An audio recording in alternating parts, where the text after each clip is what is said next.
OZN ste začeli delovati leta 1984 kot član podkomisije za preprečevanje diskriminacije in zaščito manjšin.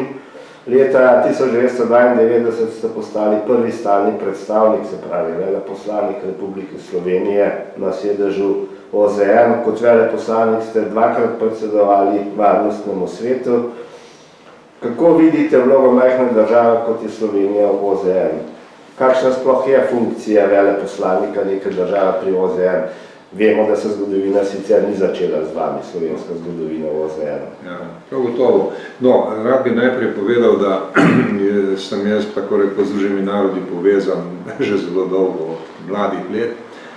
Moj prvi fizični kontakt z Združenimi narodi je bil pa februarja 1975, ko sem kot nevladni predstavnik šel na zasedanje Komisije za človekove pravice, ki je bilo takrat v Ženevi in ki je obravnavalo vprašanja Čila. Takrat so ustanovili delovno skupino za Čile in to je bil tudi en pomemben mejnik v dejavnosti Združenih narodov na področju implementacije, na ukvarjanje s kršitvami na področju človekovih pravic.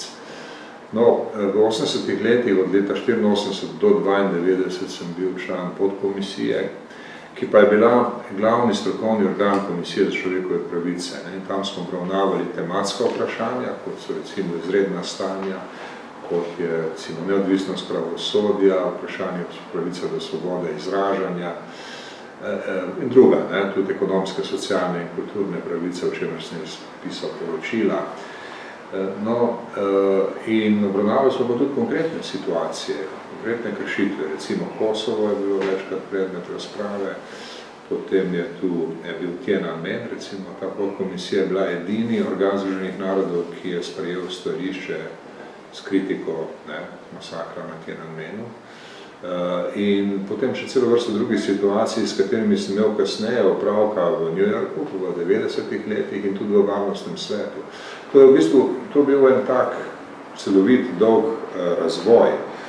Zdaj, kar se tiče slovenske prisotnosti v Združenih narodih, jaz sem vedno izhajal iz tega, da je Slovenija na nek način med ustanovitelji Združenih narodov. Mi smo bili del Jugoslavije, ki je bila v tisti prvi skupini Združenih narodov 1. januarja 1942, ki je bila sprejeta prvi akt Združenih narodov, potem smo seveda bili zastopani na konferenci v San Francisco leta 1945. In Slovenija je imela v času Jugoslavije 5 veleposlanikov pri Združenih narodih. Jože Vilfan prvi, potem Aleš Bebler, Jože Brilej, Tom Bratuša in na koncu Ignac Golob in v Ženevi tudi Marko Kosin in pred njim še nekdo, bom se spomnil imena. Hočem reči, mi smo imeli v Združenih narodih predstavnike na nivoju veleposlanikov in seveda veliko število ekspertov, veliko število ljudi se ukvarjalo s temami, ki so bile del dejavnosti Združenih narodov. No, mi ne smemo pozabiti te dediščine. Jaz mislim, da seveda v tej vnemi, da se Slovenija pokaže kot nekaj popolnoma novega, je jasno, da tu narejena ena taka ostra ločnica o stanju pred sprejemom Slovenije kot samostojne države v Združene narode, leta 25. maja 1992 in onim prej.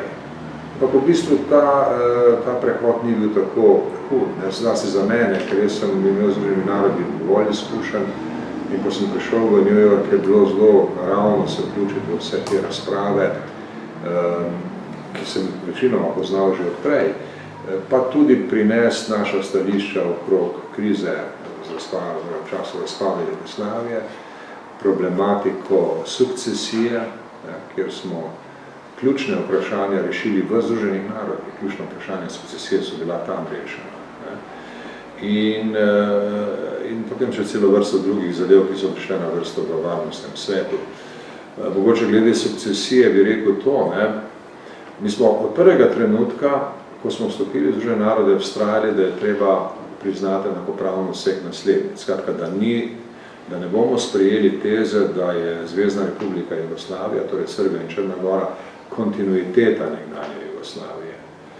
Zdaj, velike sile so takrat to opcijo Srbije kot kontinuitete dopuščale v upanju, da bodo jo na nek način zaračunale v barantanju z Miloševićem.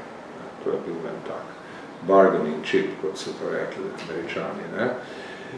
Ta zadeva je zaradi tega na začetku, ne, v letih 92, 93, do 95. leta bila zelo aktualna. In mi smo se morali ves čas boriti proti temu. In leta 95, ko je bil sklenjen Daytonski sporazum, je obstajal konkreten predlog, da se v zameno za sprejetje miru v Bosni in Hercegovini avtomatično nadaljuje članstvo takrat še obstoječe Zvezne republike Jugoslavije kot kontinuitete z nekdanjo socialistično federativno republiko Jugoslavijo. In Slovenija je takrat, mi smo v New Yorku, naša delegacija je zbrala ostale naslednice in smo šli v eno zelo močno akcijo, da to preprečimo. In tukaj smo najprej prepričali Američane, ki so sprejeli to tezo, čeprav so bili na začetku bliže oni prvi. Ne? In potem tudi z grožnjo, da bomo šli v generalno skupščino in nasprotovali in verjetno bi dobili večino v tistih razmerah leta 95.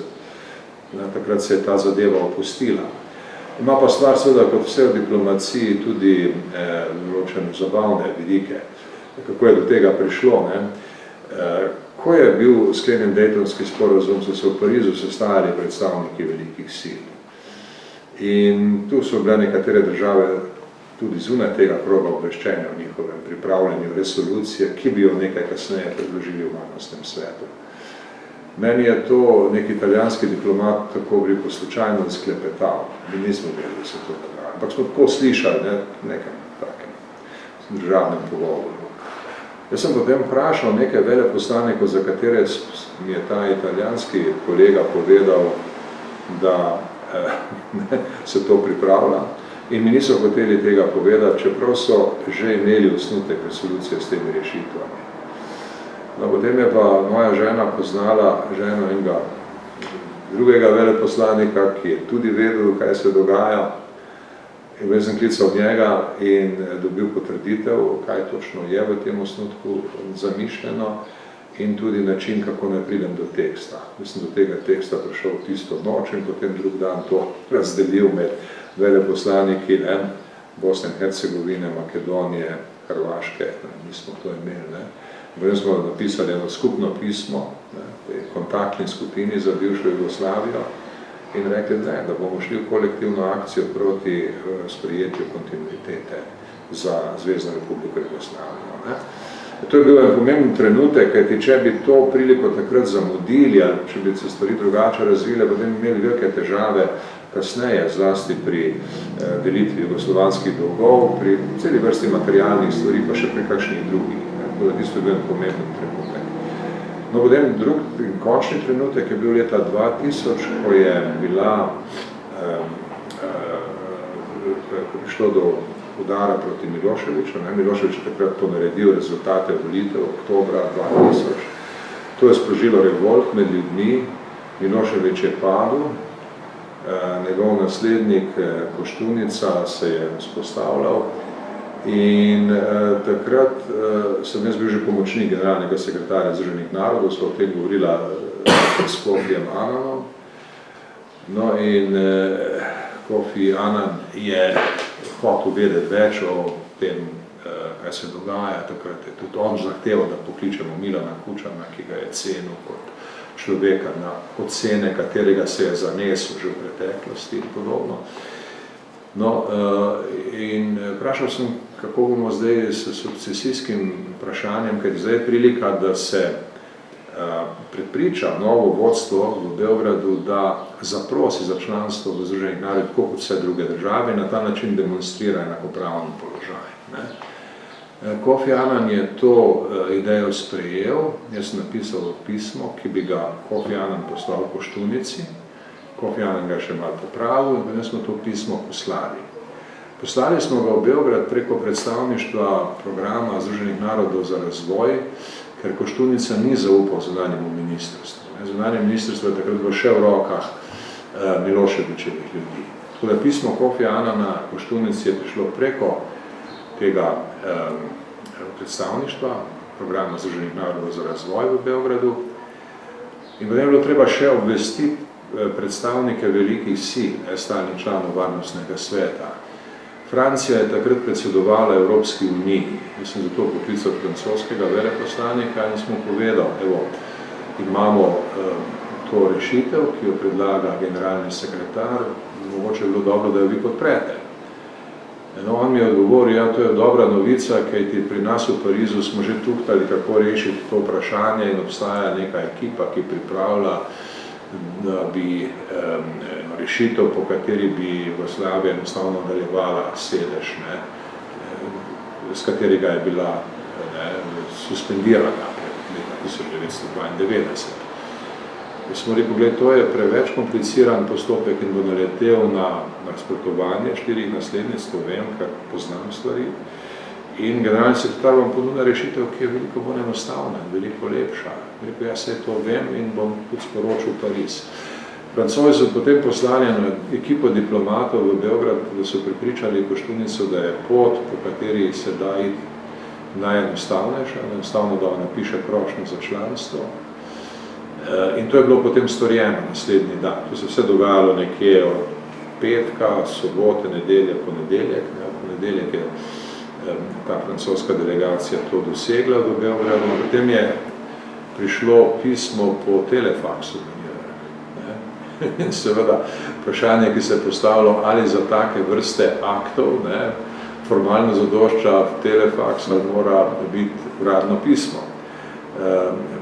Tega ne bi mogli dobiti pred koncem tedna, ker je DHL potoval v Beograd 2-krat na teden. Tisti prvi je bil že zamujen, drugi bi bil konec tedna. Druga pošiljka.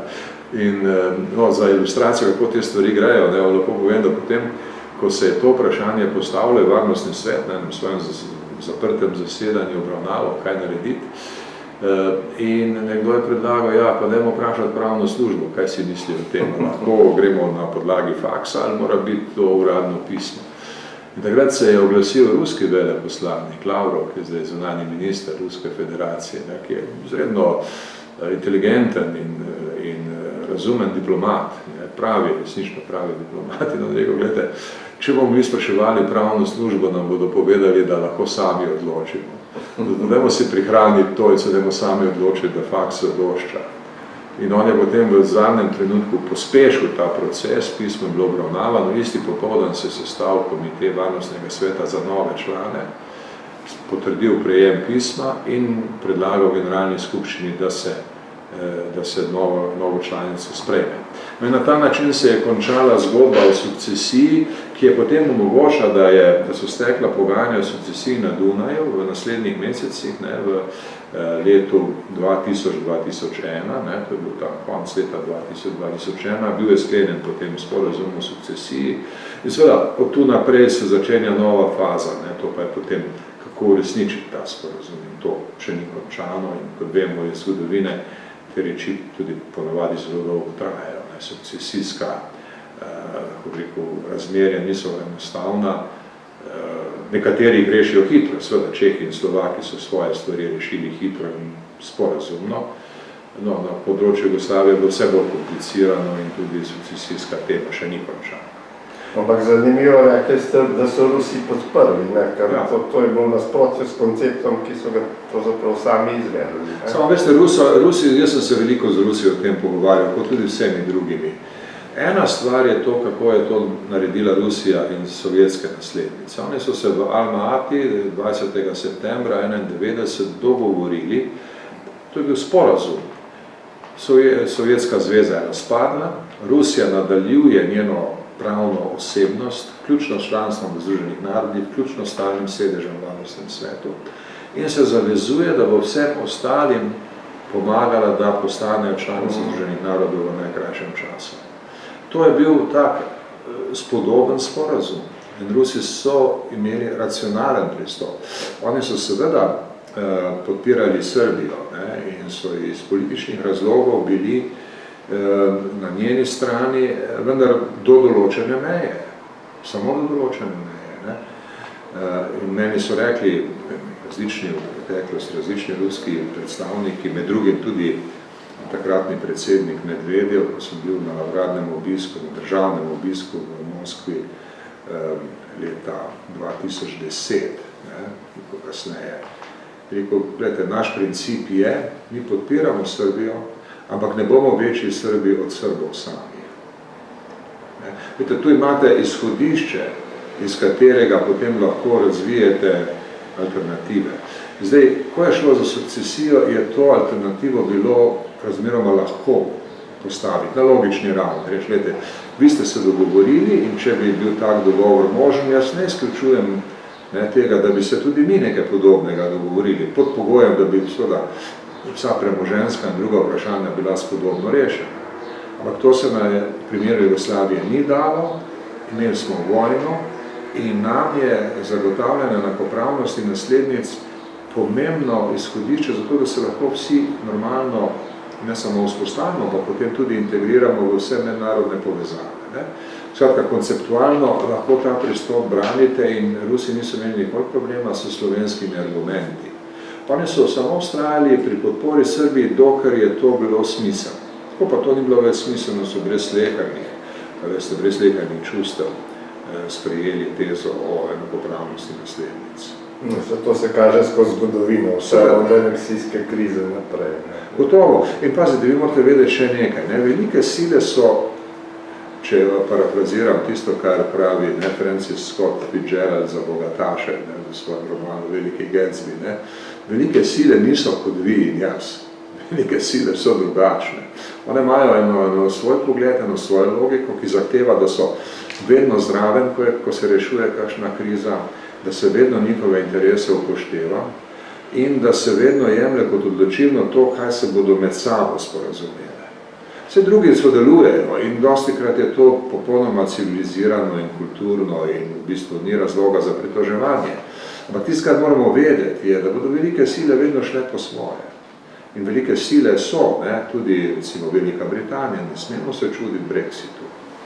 Velika Britanija je pač po svoji konstituciji še vedno velika sila. Ona je po svoji ekonomski moči, po svojem dejanskem vplivu pod ravnjo, na kakršni je bila nekoč. Ampak je po konstituciji še vedno velika sila in se kot tako obnaša. Zlasti v Združenih narodih, kjer je ponavadi pen holder, oni napišejo večino resolucij, ker so lastniki angleškega jezika in imajo najbolj izkušeno diplomacijo, ki je sposobna stoletja izkušen preliti v resolucije Varnostnega sveta. Oni imajo tudi v svojih arhivih dokumente za vse probleme tega sveta za nekaj stoletij nazaj. Veste, njih ne more, oni so bodisi ustvarjali pogoje za to, da so ti problemi to, kar so danes.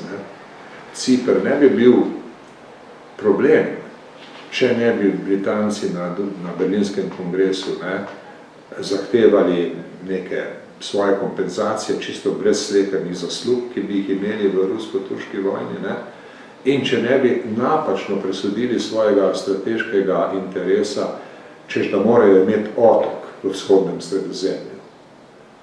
Danes vam bodo britanski diplomati priznali brez težav, da je tisto bila napaka. Tudi recimo nekdanji zunanji minister, foreign secretary Douglas Hurd je v svoji zgodovini britanske diplomacije to izrecno povedal. Rekel, včasih napake velikih sil povzročijo desetletja ali stoletja novih problemov. In on priznava.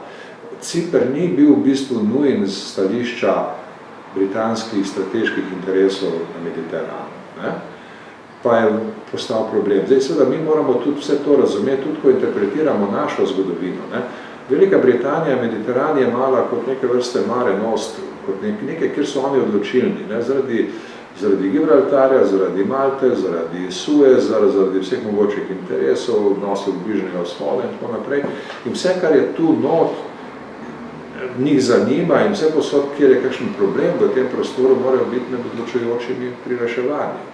Tudi ko je šlo za razmejevanje območij v Bosni in Hercegovini, se dobro spomnim, David Owen, ki je bil v enem obdobju skupaj z Vanceom, kasneje Stoltenbergom, poslanec za Jugoslavijo, je rekel, no dobro, bomo dali Bosni en kos obale tam pri Neumu, da bodo dobili ta von morskega zraka, the smell of the sea.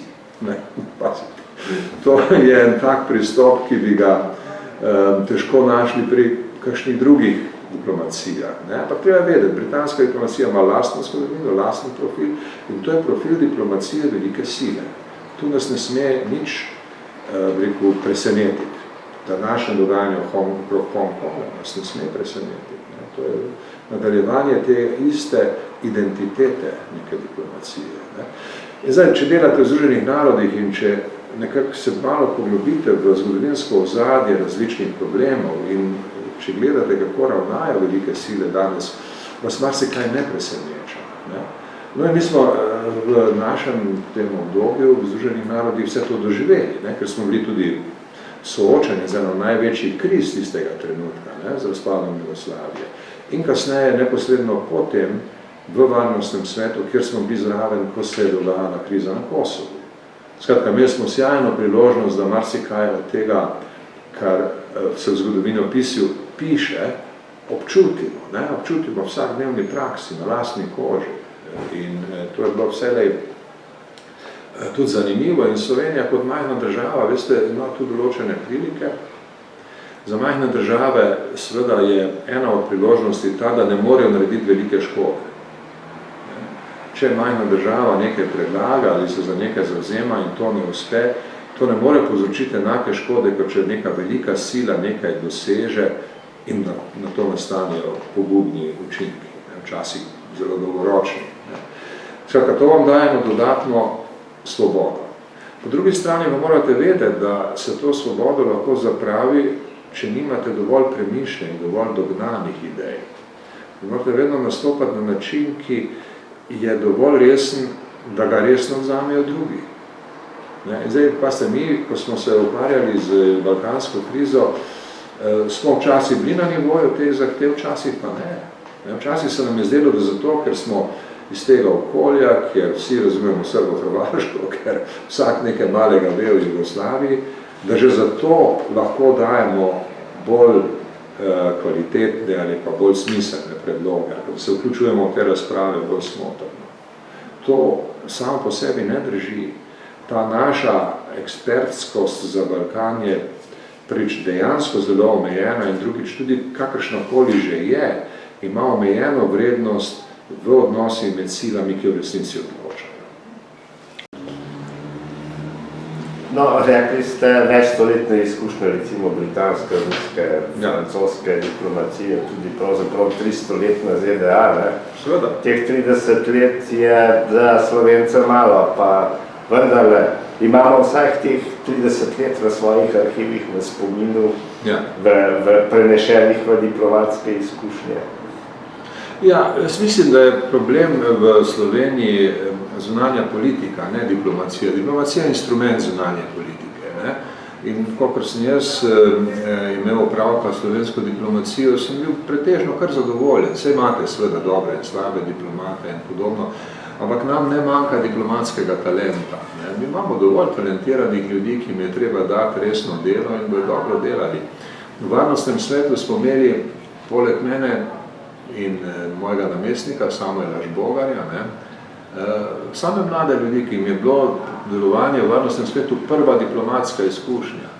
In predstavljajte si to, v Združenih narodih pridejo do te funkcije ljudje, po tem, ko so že večji del karijere končali in tudi na nižjih mestih ljudje, ki so se že izkazali drugod. Mi smo imeli začetnike, ampak talentirane in zelo dobre. Mislim, da sem bil zelo zadovoljen s svojo ekipo. In tudi nisem kaj dosti takrat iskal. Rekel sem tako, gledajte, v New York iti za diplomata ni tako enostavno, ker je preč daleč, ne da se hoditi domov, se radi ljudje počnejo v Evropi. Ni udobno bivanje, niso velike plače. Sem bodo šli ljudje, ki resnično zanima delo. In so prišli tak. In ti, če gledate danes, so vsi na zelo dobrih mestih in so se zelo dobro izkazali v slovenski diplomaciji. No, pa tudi sicer mimo, poleg Združenih narodov, kar sem imel pravka s slovenskimi diplomati, moram reči in diplomatkami, je to v bistvu ena dobra populacija. Iz tega se da narediti dobro diplomacijo. Ne. Problem je zunanja politika, ker je zunanja politika pri nas brez avtonomije. Ne. Zunanja politika je vedno del notranje politike. In to konkretno pomeni, da je zunanji minister vedno izpostavljen strankarski človek, ne, del koalicije. Če pogledate današnji položaj, ni nič drugačen. Danes je zunanji minister eden najtesnejših sodelavcev predsednika vlade, ki je tudi predsednik glavne koalicijske stranke. Ne. Pred njim je bil zunanji minister Miro Cerar, ne, ki je bil sam šef stranke, pa pred njim Erjavec, ki je bil tudi šef stranke. Skratka, so bili bodisi šefi stranke ali pa ljudje, ki so bili zelo tesno povezani v vodstvu stranke. Ne. In zdaj seveda, če imate zunanjo politiko, ki je tako vezana s popkovino na stranko in na koalicijo, potem nikoli ne morate razviti ene zunanje politike, ki bi bila zasnovana na ideji Slovenije kot države, ki mora nekaj svojega napraviti. Ne?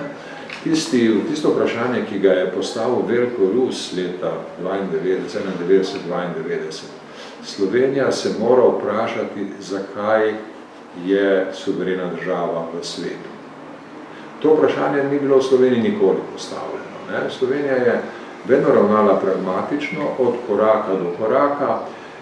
Ne? Vedelo se je, da bo treba se potruditi za vstop v Evropsko unijo. To ni bilo kakšno veliko spoznanje, to je bila neka nujnost, ne? Ki so jo vse države, naslednice nekdanjih socialističnih sistemov sprejele. Ampak potem seveda je to šlo bodisi pragmatično, bodisi strankarsko. In seveda, ker je situacija taka, diplomacija ne more dobiti dovolj sistematično definiranih nalog, dovolj dolgoročnega plana, dovolj jasnih definicij prioritet, ne? In potem ne more dati pravih učinkov. Jaz mislim, da je tu problem. Ne?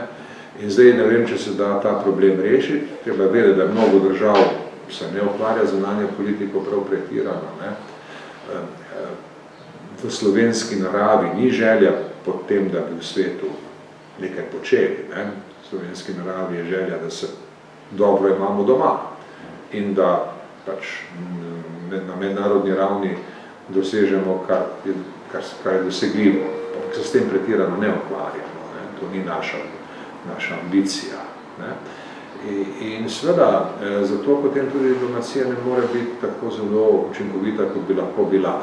Ni pa to nič tragičnega, ker če pogledate, recimo, primerjate Češko in Slovaško, ne? Dve državi, ki so nastali iz iste federacije, ki je nam od zunaj izgledala precej bolj homogena kot Jugoslavija. Ne? Ker distanca med Čehi in Slovakije manjša, kot so bile distance med glavnimi etničnimi skupinami v Jugoslaviji. No in če pogledamo to, ne, pa vidimo, da je Češka republika razmeroma malo investirala v diplomacijo, se s tem ne ukvarja in to ni njena močna točka. Medtem ko Slovaška pa je, ne, Slovaška pa je napravila celo vrsto potez in tudi igra razno vlogo, vse posod vključno na Balkanu, ne, in je do tega, da je diplomacija pomemben del njene nacionalne konstitucije. No, kje je zdaj tu Slovenija? Jaz mislim, da Slovenija bliže Češki kot Slovaški, ne? Če jo primerjamo s temi državami. Ne? Kljub temu, recimo, da ima Češka v Masariku eno neverjetno diplomatsko preteklost. Ne? Človeku, ki je pravzaprav iz nič naredil eno pomembno srednjeevropsko državo, ki je v celo življenje bil v zunanji politiki, ne? Najprej neformalno, potem pa zunanji minister, ne, in predsednik in tako naprej. Skratka, hočem reči, ne, veste, tukaj moramo razumeti te dimenzije in ne si domišljati, da lahko diplomacija kot struktura, kot ena profesionalna skupnost sama naredi vse. Ne. Lahko vam pripovedujem tudi, kako je prišlo do našega članstva v Varnostnem svetu. To ni bila posledica nekega premišljenega, dolgoročnega planiranja. Če vas zanima, bom tudi to povedal. No, povejte, ker to je konec koncem povezano tudi z vašo kandidaturo, ne? Ja, z vsem kasneje, ne sem pogledal, kjer ni bilo kakšne posebne podpore, ne? Ja, jasno, da ne, seveda se ne bi bilo za pričakovati, ne. Ampak gledajte, kako te stvari gredo, ne. Ko je Slovenija vstopila v Združene narode, se je postavilo vprašanje, v kateri volilni skupini bo. In prva želja naša je bila, da bi prišli v skupino tako imenovane zahodne in ostale države. Ne? Argument je bil geografski in političen. Mi smo, celotno naš teritorij je zahodno od Dunaja, če Avstrija v zahodnem tudi ni spadamo tja. Nam so potem rekli z različnimi nijansami odločnosti, da to ne pride v poštev. Vsi po vrsti. Vsi naših zahodnih prijatelji. Ne?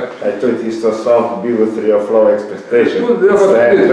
Tudi tam imamo še več drugih reči, ampak tu se je pokazalo, da ne, Zahodna Evropa se noče, Zahodna Evropska skupina ni hotela širiti svojega članstva, češ to bi povečalo konkurenčnost. Nas je že zdaj veliko in ko se delijo funkcije, ne bomo še dodatnih članov imali, ker nam bojo potem ti jemali te funkcije, skratka zelo, veste, egoistično, pragmatično. In mi smo bili v nobeni skupini tam do leta 96. Takrat je prišla v Ljubljani odločitev, dobro, gledajte, se to nima smisla, gremo v vzhodno evropsko skupino, pa bomo že neke funkcije dobivali, se bomo pač razvijali v Združenih narodih. Jaz sem to izvedel, vstopili smo v vzhodno evropsko skupino in potem sem poročal v Ljubljani in sem rekel, ja, gledajte, drugo leto bojo volitve v varnostni svet, kandidirate Belorusija in Makedonija in razmislimo, bi mi tudi kandidirali. In mene je vodilo takrat predvsem vprašanje, kaj bi bilo, če ne kandidiramo in kako bi mi zamerili, da nisem opozoril na to. Recimo, predstavljate si, da Makedonija je izvoljena, Slovenija pa ni v varnostnem svetu. Takrat je varnostni svet bil predvsej v ospredju zanimanja, ne? Bila še jugoslovanska kriza, aktivna, aktualna tema in podobno. Ne?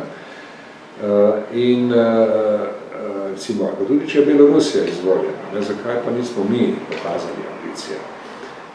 No, jaz sem potem na nekem posilu, ki je bil v Ljubljani, oziroma bil je posvet veleposlanikov, takrat je bil šef protokola v zunanjem ministrstvu Alfons Nabržnik, ki je bil karierni diplomat še iz jugoslovanskih časov in imel take zelo striktne predstave o rangih. In je mene posadil zraven zunanjega ministra, Zorana Thalerja. In pri kosilu me je Zoran Thaler vprašal, kaj delate, bomo napravili, kaj je resnejšega v New Yorku. Ja, gledajte, če bi bilo, bi lahko kandidirali v varnostni svet. In on je takoj na popoldanski seji, na moj veliko presenečen razglasil, mi bomo kandidirali v varnostni svet. Zdaj, to pri Thalerju ni bilo čisto presenetljivo, ker je on že kot pomočnik zunanjega ministra 92. leta, ko sem odhajal v New York, vprašal, kdaj pa mislite, da bomo v varnostnem svetu. Jaz sem bil takrat popolnoma presenečen v tem vprašanju, ker sem imel čisto druge, bolj elementarne skrbi. In on je, smo rekel, ja, najbrž kakšni 5 let še ne, potem pa bi lahko. Ne da bi sploh razmišljal. Ne. Če dejansko je usoda hotela, da 5 let kasneje, je bila ta prilika. Thaler je to razglasil in ker je to bilo leta 96, ko so se pripravljale volitve, je Janezu Drnovšku ta ideja ustrezala kot en element v volilnem programu. In je to vključil v LDS, volilni program LDS. In to je bilo to. Potem smo pa mi začeli kampanjo konc leta 96, jeseni 96, in jo tudi zelo uspešno vodili. V Sloveniji se takrat nihče nikaj dosti zanimal za to reč, pač pa je diplomacija dosegla, da je vlada sprejela sklep o kandidaturi, skratka, da ni bilo to čisto samo stvar zunanjega ministrstva. Malo so se zavarovali. No, in seveda, čas je tekel in naša kandidatura, naše delo v New Yorku je teklo naprej. Predsednik vlade Drnovšek je imel druge skrbi, ker je zelo dolgo sestavljal vlado takrat, ko se spomnite. Je bil ta pad položaj v parlamentu, ki je bil rešen šele, mislim, da takrat aprila 97, mislim, spomnadi. In potem, ko se je to vse uredilo, je koalicija začela delovati, je prišel Drnovšek v New York, junija 97, in mi je rekel, kaj pa če bi mi odstopili kandidature. Sej, gledajte, tisto nam se zadnje nevšečno, tam je polno nekih kompliciranih stvari, pa nas bojo velike sile tukaj nadlegovale s temi novimi. Kaj pa če bi odstopil? Jaz sem rekel, ja, veste, premijer, to bo zelo nerodno, ker mi smo že dobili potrditev podpore zelo resnih držav, tudi ključnih držav Evropske unije, ki so nam naklonjene. In bo zelo neresno izpadlo, da potem, ko nam gre dobro, mi odstopimo in tudi na njih spravimo v položaj, ko morajo spet izbirati in podobno. Ne? In rekel, no, dobro, ne bo. No, in potem je zunanji minister Thaler, ki je bil pristaš tega projekta, odstopil julija 1997 in smo imeli pa volitve oktobra 1997. In seveda, ko je Thaler odstopil, je bilo vprašanje, kaj bo pa zunanji minister, kako bo to zdaj, zunanji ministrom v teh odnosih, ne? Ker zunanji ministri se morajo zelo vključiti v tako kampanjo. Mi enostavno zunanjega ministra nismo imeli. No, tu je opravil svojo nalogo Ivo Vajgl, ki je kot namestni, kot državni sekretar bil zelo koristen, zelo sposoben, on je odličen človek, ne, tudi kasneje kot zunanji minister zelo dobro delal. Ne. To je to dobro opravil. No, prišel je tudi Milan Kučan, predsednik v New York, tam septembra 1997, je sabo pripeljal novinarje, ki so znali povedati, da ja, tu je neka kandidatura. Če se to ne bo posrečilo, se ve, kdo je. Tisti, kateri uradnik si je to zamislil. Ne. No in potem se ni nič posebnega zgodilo. No, mi smo na volitvah zmagali v prvem krogu 140 glasovi med 3 kandidati, pa to je bil zelo lep rezultat. Ne. Prvi so nam čestitali Italijani, ki so nam znali zelo lepo nagajati v času kampanje, ampak potem so seveda tako ugotovili, da je treba se pokazati, kot so šli tudi na ljubljansko televizijo povedati, kako je to lepo, da smo dobili tole. No, in tudi predsednik Kučan je tako dal ustrezno izjavo in ko smo bili izvoljeni. Medtem, ko je novi zunanji minister Frlec bil pa seveda precej skrbek. On je prišel v septembra enkrat na položaj zunanjega ministra in ga je čakal cel spektr vprašanj. Nismo bili sprejeti v NATO, nove kampanje so bile tam potrebne, z Evropsko unijo še ni bilo jasno, kako bo. Varnostni svet, nenadoma smo soočeni s celo serijo nekih problemov, na katere kot država nismo prav veliko mislili. Ne? Skratka, on je bil skrbet takrat tistem času. Smo mu rekli, gledajte, minister, prišel New York tam nekje v začetku oktobra, ne kasneje, novembra, decembra. Smo rekli, bote brez skrbi, gledajte, tu imamo ekipo, mi bomo svoje delali, vi napravite eno majhno ekipo v ministrstvu in se bomo znašli. No in tako je to šlo. Potem smo se seveda znašli, ne? Potem smo se seveda znašli in gledajte, prednost male države je v tem, da ima večje polje fleksibilnosti, ko gre za razna vprašanja. Pričemer, kot rečeno, morate dokazati, da to polje fleksibilnosti, ki ga vsi spoštujejo, ne zlorabljate za kakšne resnično nezrele stvari. Ne morate zrelo nastopati, premišljeno. Potem imate precej svobode. Ne? Mi smo to izkoristili pri celi vrsti vprašanj, recimo pri predsedovanju sankcijskem odboru za Libijo, pri Iraku, pri Kongu, pri Sierra Leoneju, pri Kosovu posebej in tako dalje.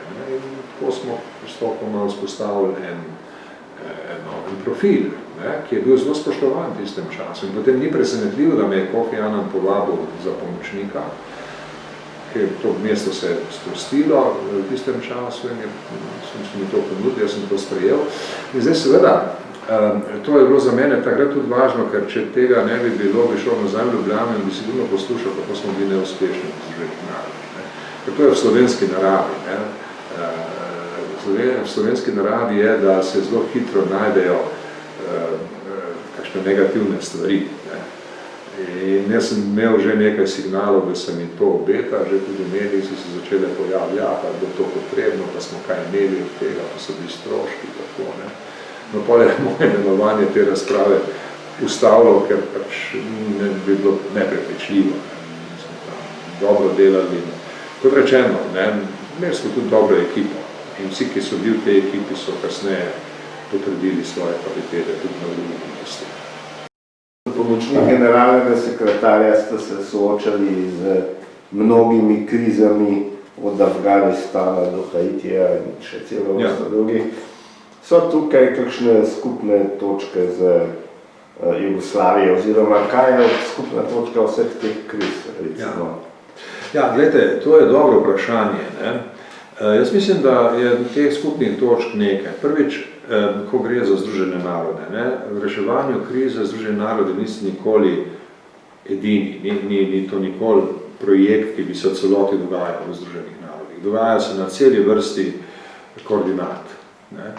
In pri tem sodelujejo vse velike sile, regionalne organizacije in podobno. In ključno vprašanje pri reševanju je, kako narediti nek notni zapis, iz katerega vsi pojejo. Vi morate vedeti, da boste vedeli, imeli različne glasove. Ne? Vprašanje je, bo to petje razglašeno ali ne bo razglašeno. Ne? Če vam dam dva primera. Ne? Jugoslovanski primer je bil izrazit primer razglašenega petja, ki se je oglasilo šele po nekaj letih. Ne? Pa še to ne idealno. Ampak nastanejo pravzaprav situacije, kjer se tudi zgodi neke vrste čude. Še ena taki situaciji je bil Vzhodni Timor. Ne? Vzhodni Timor je bila portugalska kolonija do leta 1975. Portugalci so takrat kolonije zelo v velikem neredu zapustili in nastale so vojne vse posod, v Gvineji, Bisau, v Mozambiku, v Angoli in tudi na Vzhodnem Timorju, ki so ga potem zasedla Indonezija, ki je imela med timorskim prebivalstvom tudi eno svojo stranko. Ne? Vendar Združeni narodi niso nikoli priznali indonezijske suverenosti nad Vzhodnim Timorjem. To je bilo vedno tako imenovano ne samo upravno ozemlje. In generalni sekretarji Združenih narodov so se ves čas pogajali o tem, kako to stvar rešiti, pa nikoli ni bilo nobene rešitve. Od leta 1975, ko je problem nastal, do leta 1998-99, ko se je začel reševati. In je se upadil z kosovskim vprašanjem.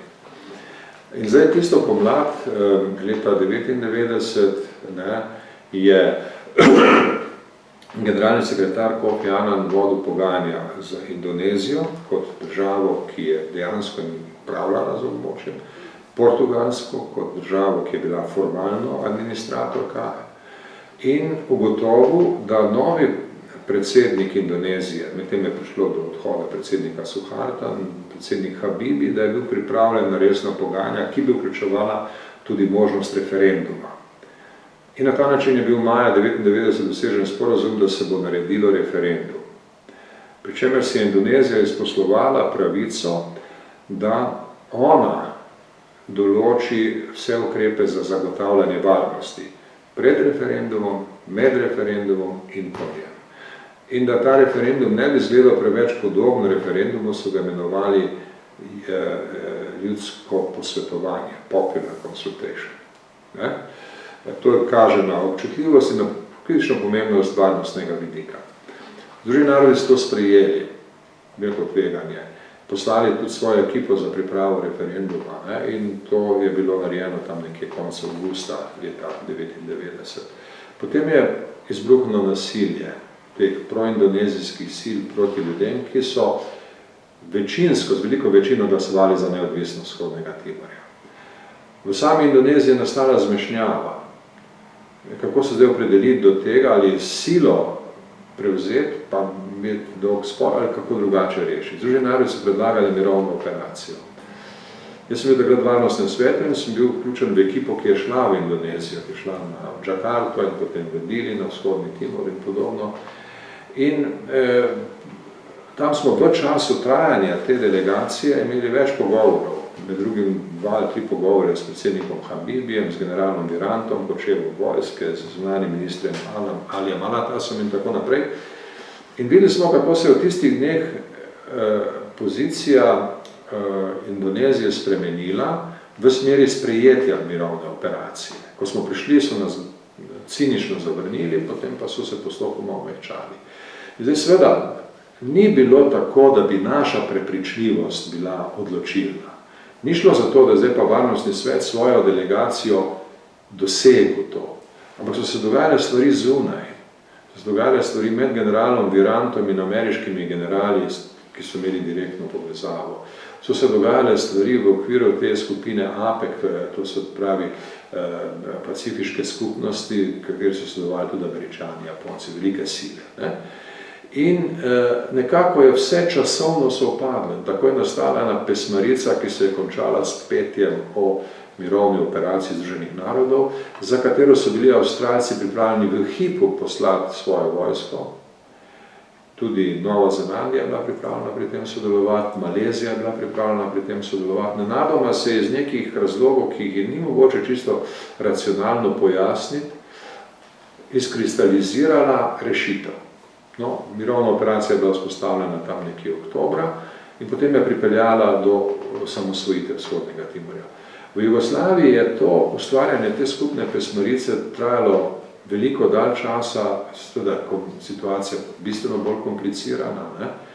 In mi smo morali to takrat spremljati in se tudi v vsem tem znajti. Ne? Zdaj, rekel bi, ne?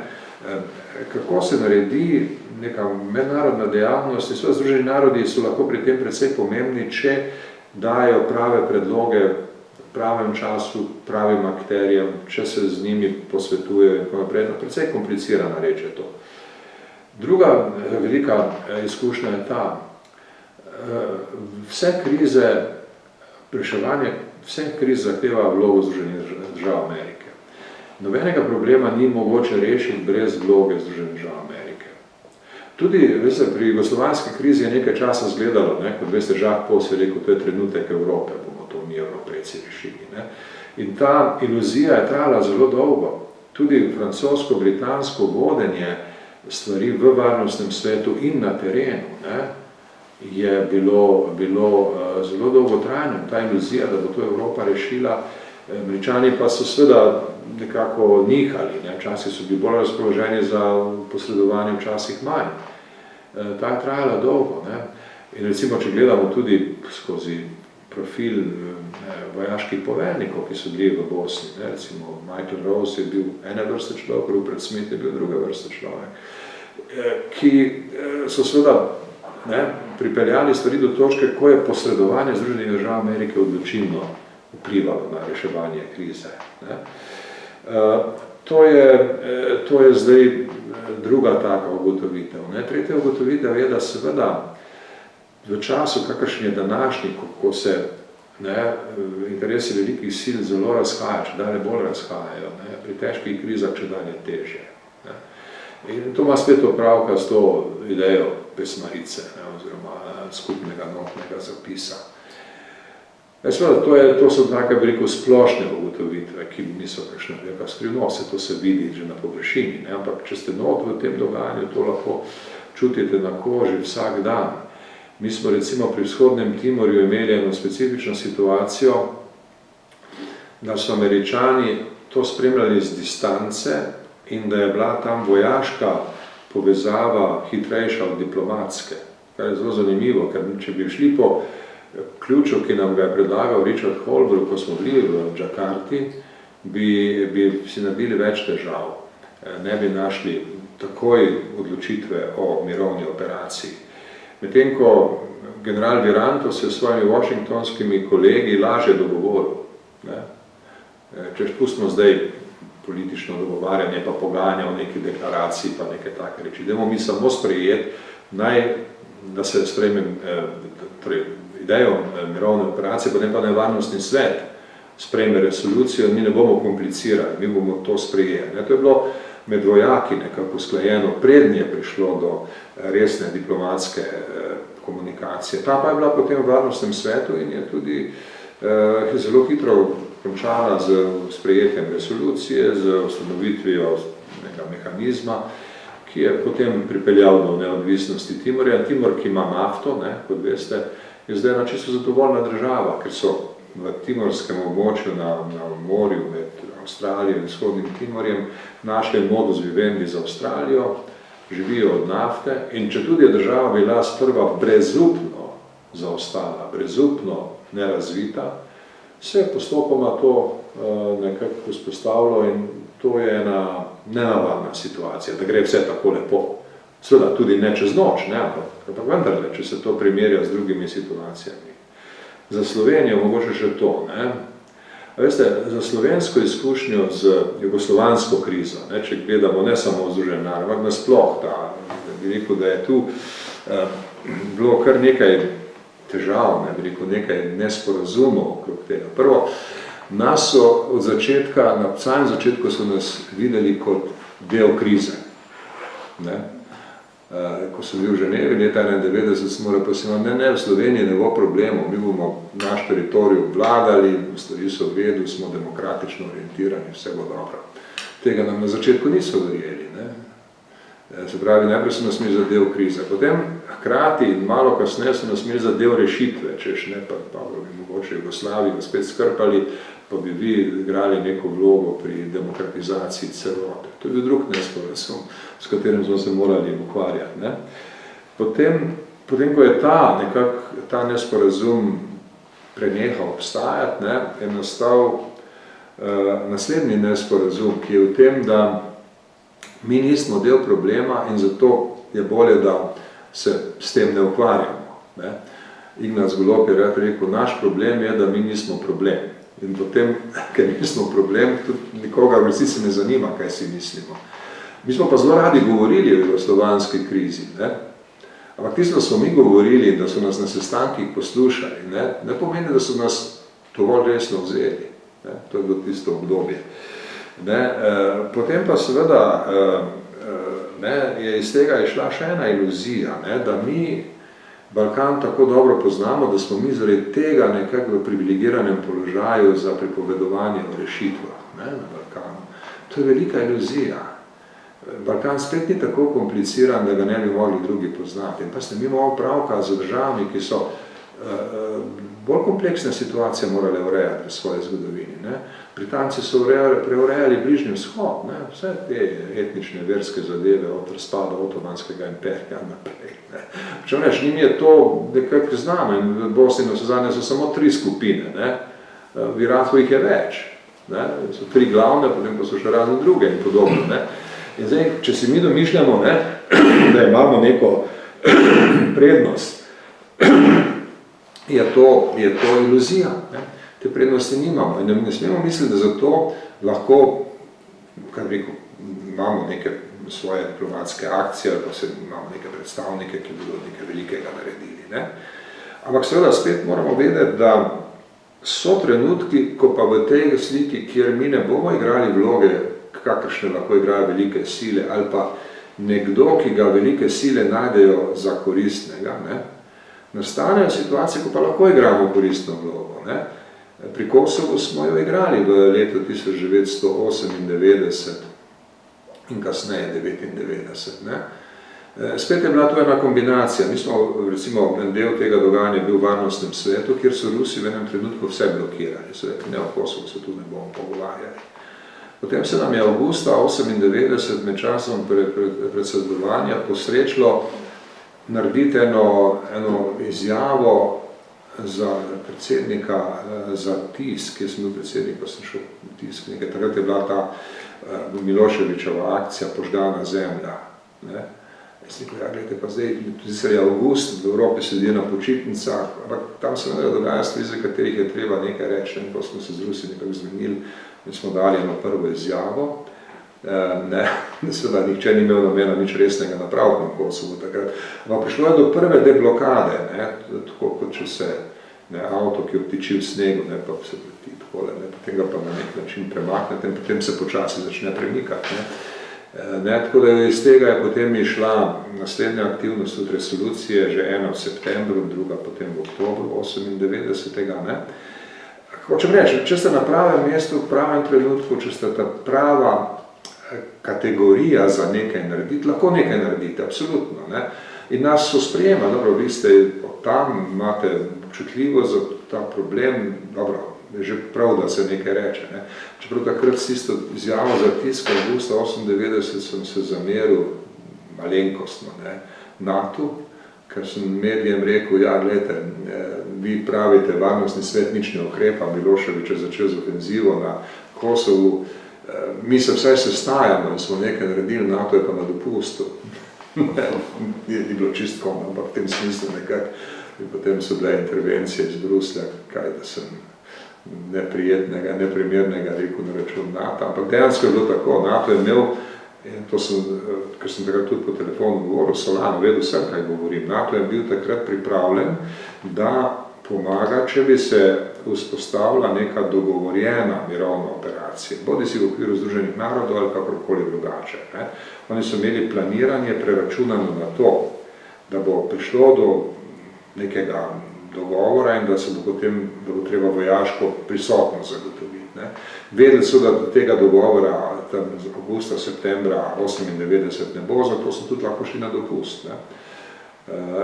In kasneje se bo pa videlo. Ne. In tako so se potem stvari začele razvijati, seveda privedle so do ene druge točke, kjer ni bilo možno tak dogovor sprijeti, ne. Prišlo je do neautorizirane akcije, vojaške akcije NATO.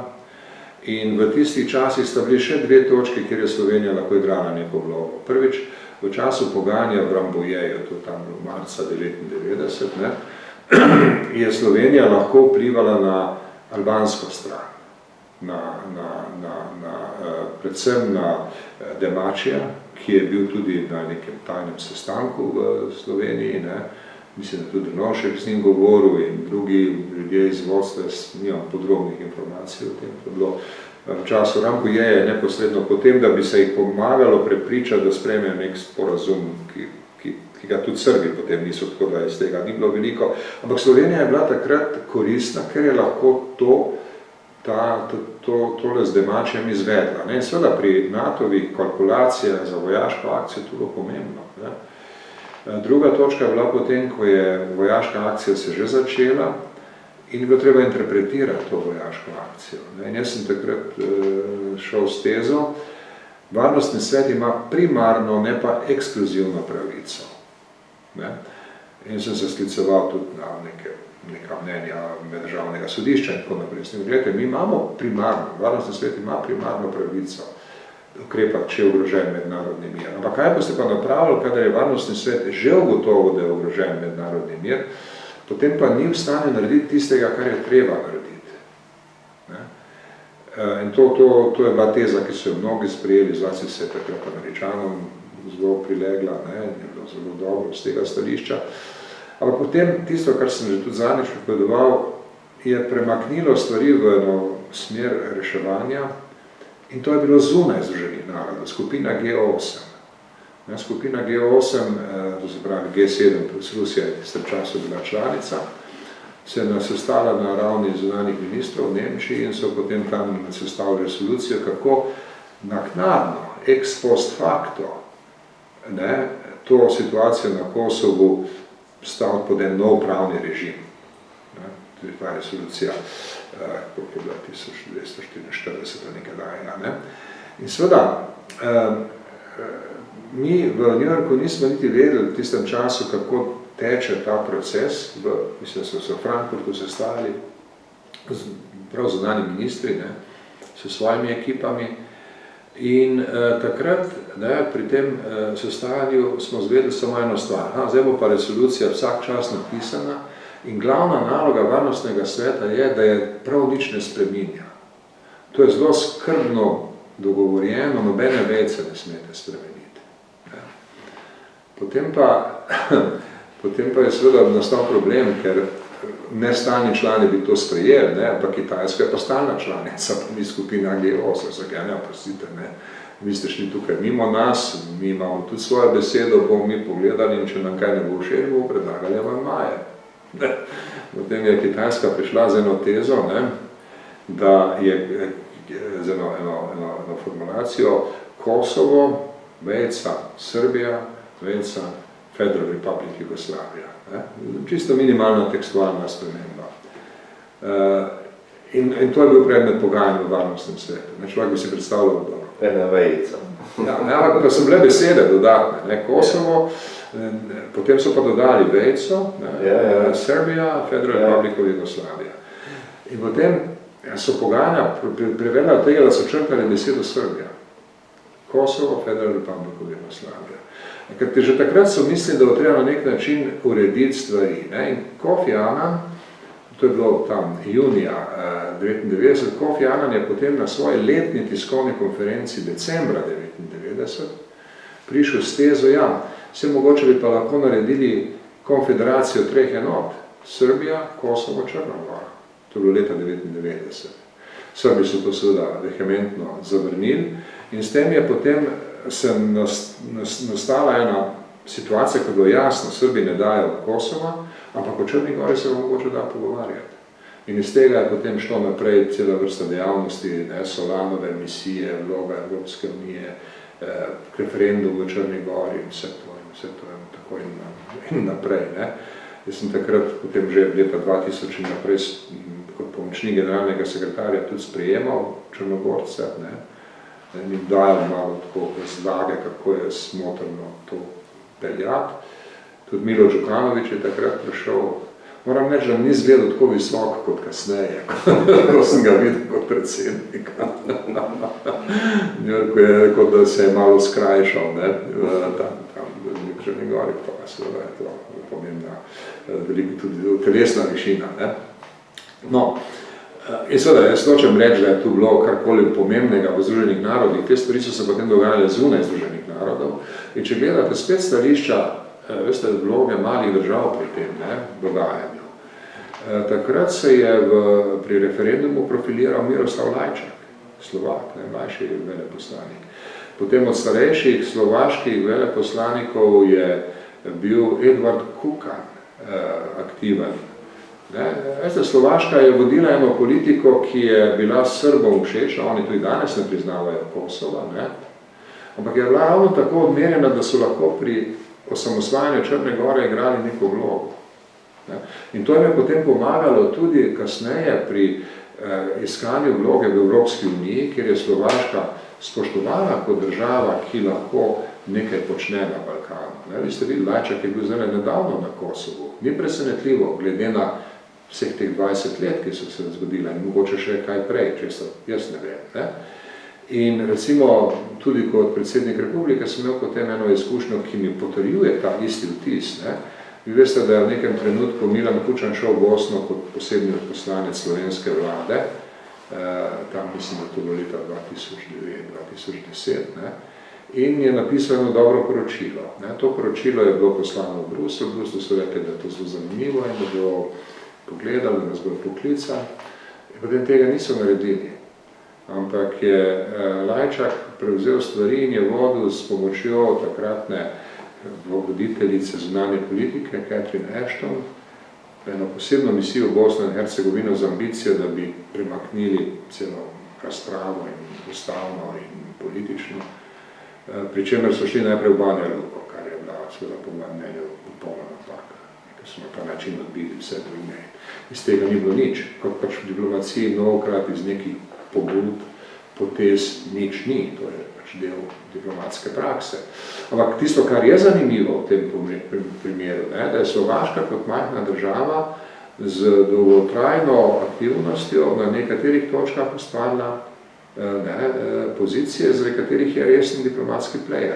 Slovenija pa tega ni naredila in bi lahko, verjetno, če bi se za to opredelila in če bi recimo razbremenila diplomacijo pritiska nenehnih strankarsko-koalicijskih računov. Ne? Ker vedno vsaka vlada je najprej koalicija. Tu imam lahko še eno zabavno podrobnost. Leta 1992 jesen je prišel Drnovšek v New York in v New York se je bil potem tudi Lojze Peterle, takratni zunanji minister, ki je prišel z nekega potovanja, kjer je obiskoval izseljenca. Potem v nekem trenutku njune kohabitacije v New Yorku, ne, je nastalo vprašanje, ali bodo šli obiskati tudi Washington, ki je bil pa za Slovenijo vedno v tistem času zelo zanimivo. No, in tu so bila pogajanja med Drnovškom in Peterletom, ali bo Peterle šel ali ne bo šel tudi na to stvar. Ne. Ampak to je bila čisto koalicijska zadeva takrat. Ne? In spomnim se, da sem jaz takrat bil položaju, ko sem organiziral bilateralni sestanek z čilskim predsednikom vlade, nekaj podobnega.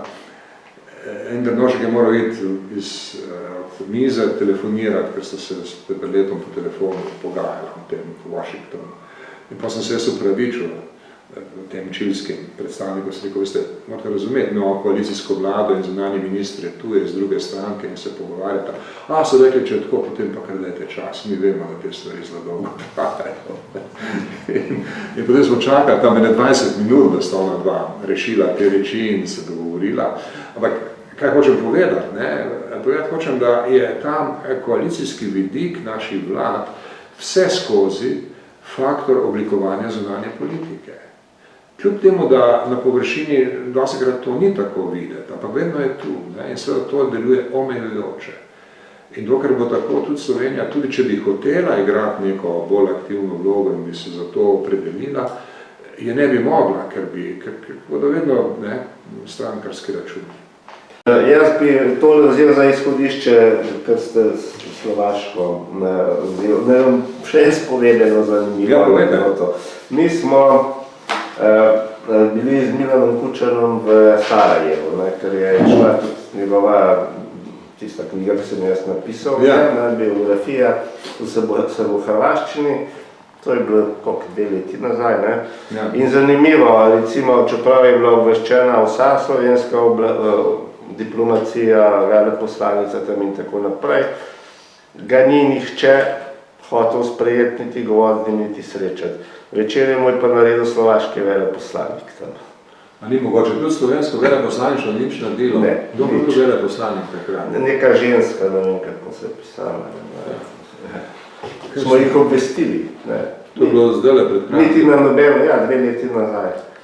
Niti na noben dogodek ni prišel. To je bilo lani. To je bilo lani. Lani smo bili, junija smo bili. Imeli smo srečanje, na katerem je bil Stipe Mesić, Kučan, potem Rajan Izdarević, moral bi priti tudi Bogičević, pa je bil bolan, moral bi biti tudi Purkovski, pa je tudi nekaj prišlo vmes, moral bi priti celo Jović. Tako da se je to reorganiziralo, ampak vsaj pol jugoslovanskega vrha je bilo tam od slovenske diplomacije nič. Pa ste kaj izvedeli, zakaj je to? Ker to je nenavadno. To je bil tukaj tudi vprašanje diplomatske rutine, ker take stvari veleposlanik lahko naredi, ne da bi kaj dosti iskal navodila. Tu je pač nek dogodek, ki se tiče Slovenije in gremo in se naredi neka gesta gostoljubja, kot je običajno v takih prilikah, se da sprejeme, pa vsaj daje nekaj steklenic vina. Se pravim, vsa obvestila, vse smo jim pošiljali, je pa, mi smo se s kombijem prehajali, je pa vmes so klicali slovaške ambasade, da bi bil slovaški veleposlanik počaščen, če bi šel Milan Kučan z njim. Ni presenetljivo, veste, Slovaki pač diplomacijo resno jemljajo in so jo uspeli konstituirati kot eno državotvorno aktivnost, ki ni odvisna od aktualne koalicije. Oni so imeli več različnih vlad v tem času, pa so obdržali eno linijo in so videli, oni lahko na Balkanu igrajo neko vlogo, so ravno prav daleč, da niso stranka v nobenem sporu na Balkanu. Mi imamo še vedno secesijske stvari nerešene. In drugič, imajo veselje, imajo voljo do tega. In potem seveda diplomatov, ki znajo kaj narediti, se da najti, to ni taka reč. Jaz se spomnim svet kot eno zabavno tako podrobnost. A je bilo uspešno? Ja, hvala. Imate zelo lepe prostore, ta fakulteta je lep dosežek. Veste, na račun kvalitete diplomacije. Leta 1992 je Gareth Evans, avstralski zunanji minister, takrat je napisal eno knjigo o Združenih narodih in jo je nameraval v New Yorku predstaviti. Tiskovna konferenca, kjer naj bi to naredil, je bila nekaj sredi tedna. On pa je imel nek svoj sprejem 2 dni prej. In jaz sem ga prišel pozdraviti, jaz sem veleposlanik Slovenije in jaz sem vašo knjigo prebral. Pa pravi on, ja, kako pa to se je embargo do četrtka? Vi podcenjujete slovensko diplomacijo, mislim, da tak embargo ostal v slovenske diplomate, ni vse. Vedeli smo pa zato, ker je Aljaž Gosnar, ki je bil takrat upravnik poslov v Canberri, se je spoprijateljil tam z ljudmi zunanjega ministrstva in je knjigo dobil prej in jo je tudi meni pravočasno poslal, tako da jaz ne res prebral, da smo lahko citiral. Pa kaj hočem reči, ne? Veste, diplomaciji lahko, če imate veselje do tega, pa neko voljo, lahko delate stvari, ne? Pri nas pa nimam občutka, da bi ta vnema in taka volja resnici obstajala. Diplomacija je neke vrste, ne bom rekel ravno nujno zlo, ampak je neka stvar, ki ni pravzaprav jedro zanimanja za nas, ne? No, to je bilo pravzaprav, to je bilo za izhodišče, ne? Ja. Ker, mi dva, ki sva starejša, neuvrščena generacija, vera, kaj je vzhodni Timor. Ne ve zato, ker se pač s tem ukvarja, ampak če danes naredite anketo med Slovenci, mislim, da 99,9% ne bo vedno, kje je vzhodni Timor. Ne. Ja. To me nekako navezuje na to vprašanje, da nas Združeni narodi in diplomacija ne zanimajo. Ne. A pa je s tem povezano recimo tudi to mlačen odnos, da rečem milo, ne, ker so bila tudi nasprotovanja vaših kandidaturi za predsednika OZN, ali je to preprosto stvar nekih notranjih rivalstev slovenskega značaja, ki misli, da Slovenci ne morejo uspeti ali ne smejo uspeti zunaj. Ja, mislim, da je oboje, ne? Kajti jaz sem kandidiral v času, ko sem že bil popolnoma politično profiliran v Sloveniji in se glede tega tudi delam nobenih iluzij. Jaz imam nekatere ljudi, ki me marajo in drugi ljudi, ki me ne marajo, ne? In to potem deluje, ne? Se to deluje pri vseh. Veste, jaz sem gledal, kaj so pisali v avstralskem tisku o njihovem potencialnem kandidatu, ne? So bile razprave še predvsej bolj robustne, ne? Pri nas tega ni, ne? Ampak so mnenja, ne? In to je vplivalo. Po drugi strani pa za Slovenijo seveda te reči niso tako zelo pomembne, ne? Meni je nek poslovnež na enem sestanku rekel, ja, bolj važno, da ti namaze zmaga, kot pa na eni tekmi, kot pa da kandidat Slovenije za generalnega sekretarja Združenih narodov uspe. In to je odraz te mentalitete. In rekel bi, s to mentaliteto ni nič narobe, ne? Mi smo pač taka nacija, mi smo drugačna nacija, ampak smo takšna nacija, kot smo, ne? No in zdaj seveda, zakaj sem kandidiral, vedoč vse to, ne? Prvič, vzhodna Evropa, kamor smo mi spadamo, ne? Po tem elektoralnem sistemu v Združenih narodih še ni imela generalnega sekretarja, ne? In drugič, jaz sem v tistem času imel za sabo 40 let prakse, ne? Na vseh področjih, človekove pravice, generalna skupščina, varnostni svet, pomočnik generalnega sekretarja, ne? To je malo ljudi lahko nekaj takega, ne? Pove, ne? In to tudi čisto v redu sprejeto, ne? Ko je bilo prvo poskusno glasovanje po takem po javni predstavitvi kandidatov, sem bil na drugem mestu, ne? Tako je za Guterrešem z enim glasom manj, pri čemer je pa Guterreš ni imel nobenega negativnega glasu, smo dva negativna, ne? Od 15, ne? Ampak on jih je izbral 12 in 18, ne? No, potem so se začele kupčije in seveda tukaj potem Slovenija ni sodelovala enostavno, ker bi bilo treba, ne, začeti dobro. Mi podpremo vašo kandidaturo, kaj pa lahko vi naredite? No, vse to mislim, mi smo zapravili če drugega, neko odlično priložnost za dobre kupčije.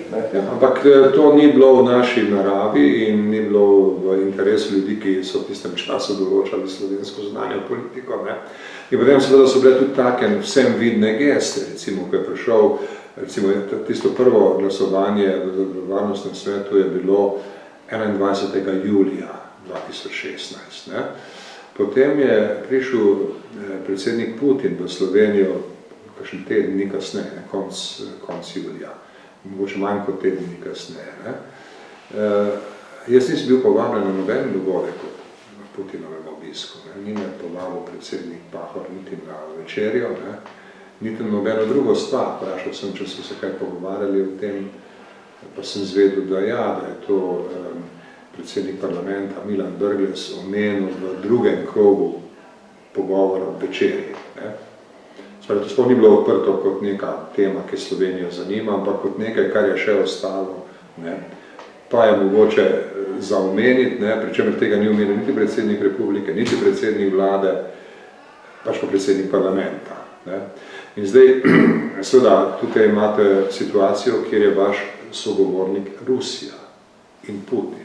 In oni so država, ki na svojo državnost veliko da in ki jim je varnostni svet izredno pomembno polje delovanja in ki bojo take stvari z zelo veliko natančnostjo tudi opazili in ocenili.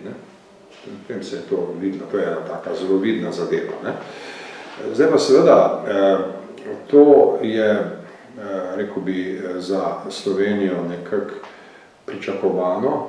Zdaj, če gledam na zadevo osebno, bi rekel, sej ni tako hudo, ker meni je lepo na svetu.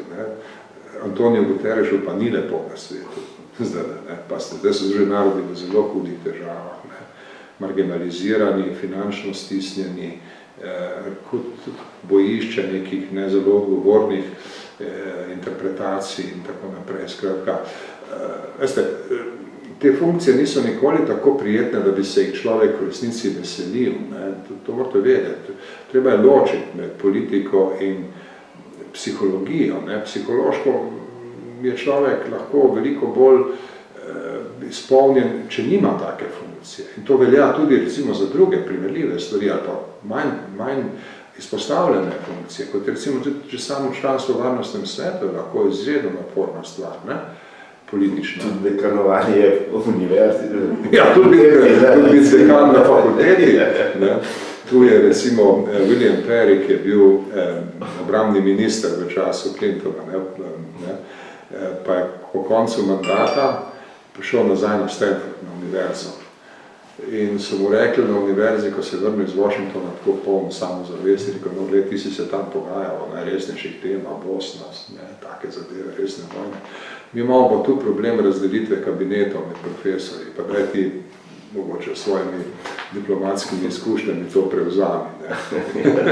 Rekel, da se je pokazalo že prvi teden, da je to veliko teže uskladiti kot karkoli, s čemer je imel opravka, bodi si kot obrambni minister Združenih držav Amerike ali pa kot človek, ki je bil na pogajanjih o Bosni in Hercegovini. Hočem reči, to je pač tako. Zaradi tega jaz jemljem to stvar kot eno zanimivo izkušnjo. Jaz mislim, da sem to kandidaturo v obsegu, v katerem sem jo lahko opravil dobro, da sem imel dobro razumevanje, dal bom en dokument, ki to kaže. Da pa seveda, veste, v politiki je tako, veliko je odvisno od okoliščin. Včasih so okoliščine prave, včasih niso prave za kakšno kandidaturo. In o tem se da še kaj več povedati, tudi na primeru Slovenije. Recimo, jaz sem bil lahko izvoljen za predsednika republike leta 2007. Prav gotovo ne bi mogel biti izvoljen leta 2002. Pa potem tudi nisem mogel biti izvoljen leta 2012. Okoliščine. In pa seveda strankarska scena, ki je bila taka, da je v letu 2007 nekako konvergirala v mojo podporo, leta 2012 pa je konvergirala proti meni. Ker leta 2012 je bilo že to koalicijsko sodelovanje med socialnimi demokrati in Slovensko demokratsko stranko. Se je to pokazalo na volitvah. Ni bilo samo pri volitvah, se je bilo tudi pri T6, ki je botroval razpadu Pahorjeve vlade leta 2011, leto dni pred tem. Skratka, tukaj je bila ena sinergija med dvema najmočnejšima in najbolj institucionalno organiziranima strankama v slovenskem prostoru, ki je v enem trenutku delovala leta 2007, je seveda še ni bilo, oziroma ni obstajala na tak način. 2012 je bilo drugače. In to je treba vedeti, to so politične realnosti. Leta 2007 je bila Slovenija v enem optimističnem trenutku, ko se je pričakovalo predsedovanje Evropske unije, kar je bilo razumljeno kot velika in pomembna zadeva za Slovenijo, imeti predsednika, ki je ima izkušnje iz mednarodne prakse, ne, kot sem jaz takrat imel, je bilo za mnoge ljudi tudi precej naravna izbira, ne, in je to vplivalo. V tem, ko leta 2012 je bila že druga situacija. No, na mednarodni ravni so te stvari še bolj izrazite. Ne. Tam v nekem določenem trenutku lahko delujejo stvari v eno smer, kot je recimo to, da bi naj bil nekdo kot generalni sekretar iz vzhodne Evrope. Ne. V drugem trenutku pa to ni več pomembno. Ne. Pri Perez de Cuellarju je bilo zato možno, ker se je Kitajska rekla ne, zdaj mora biti nekdo iz držav razvoja. In je potem so odpadli vsi kandidati, ki so bili iz svetovnega severa. Seveda so najprej se pričakovalo, da bo Kitajska popustila, ker ni popustila, so se ji prilagodili. Ne. Tako je takrat prišlo do te rešitve. Ne. Kasneje pri Butrosu Galiju mora biti iz Afrike. Pri Kofiju Annanu, ja, Butros Gali je imel en sam mandat, naslednik mora biti iz Afrike. Ne. Kofi Annan. Ne. O celi vrsti raznih drugih, seveda, kompleksnih stvari, ki so se pletle okrog tega. Ampak okoliščine. Kofi Annana leta 96, ne, mnogi niso videli kot osebnost za položaj generalnega sekretarja. On je bil do takrat šef oddelka za mirovne operacije, obremenjen s problemom Ruande, marsikaj šlo narobe takrat, ko je on vodil mirovne operacije. Ne. Bil je pa neposredno pred tem v Bosni, ne, kjer je pomagal prehod napraviti po Daytonu iz misije Združenih narodov na misijo NATO, in to zelo lepo naredil. In tako naprej. Hočem reči, cela vrsta okoliščin je vplivala in tudi vedno vpliva pri takih rečeh. In človek mora to vedeti. To pač, tako to je. Ne. Pravzaprav ste povedali zelo prijazno o tem, da se slovenskega značaja očitno ne da spremeniti, ne, kar zadeva našo usmerjenost v svet. Ne. Ampak nazadnje smo v Evropski uniji in tukaj pravzaprav ni videti, da bi bilo bistveno drugače, kot je ta naš pogled na svet. Ne. Mi sedaj nihamo, sploh ne vemo pravzaprav, kje smo. Zdaj smo res v tej skupini vzhodnoevropskih držav. Ne? Ja, veste, da je tako.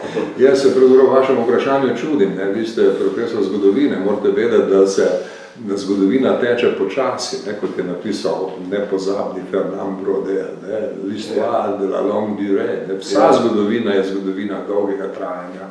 In človeška narava se pa še bolj počasi spreminja. Ne? Če berete Iliado, ne? Boste videli, da tam kar naprej se govori o zamerah. Ta je zameril enemu to, drug je zameril drugo nekaj drugega, vedno so bile zamere okrog ravnanja ženskami in tako naprej. Skratka, človeška narava je že takrat bila približno taka, kot je danes. Ne? Moški so sedaj, že ženske niso bile toliko v spredju takrat, da bi imele lastno, ne? Kako bi rekel, lastno identiteto, so bile bolj predmet, ne? Odnosov, ne pa subjekt odnosov. To se je spremenilo, to je že treba priznati. Ne? Danes so v tem. Ampak to je zgodovina dolgega trajanja. Ne?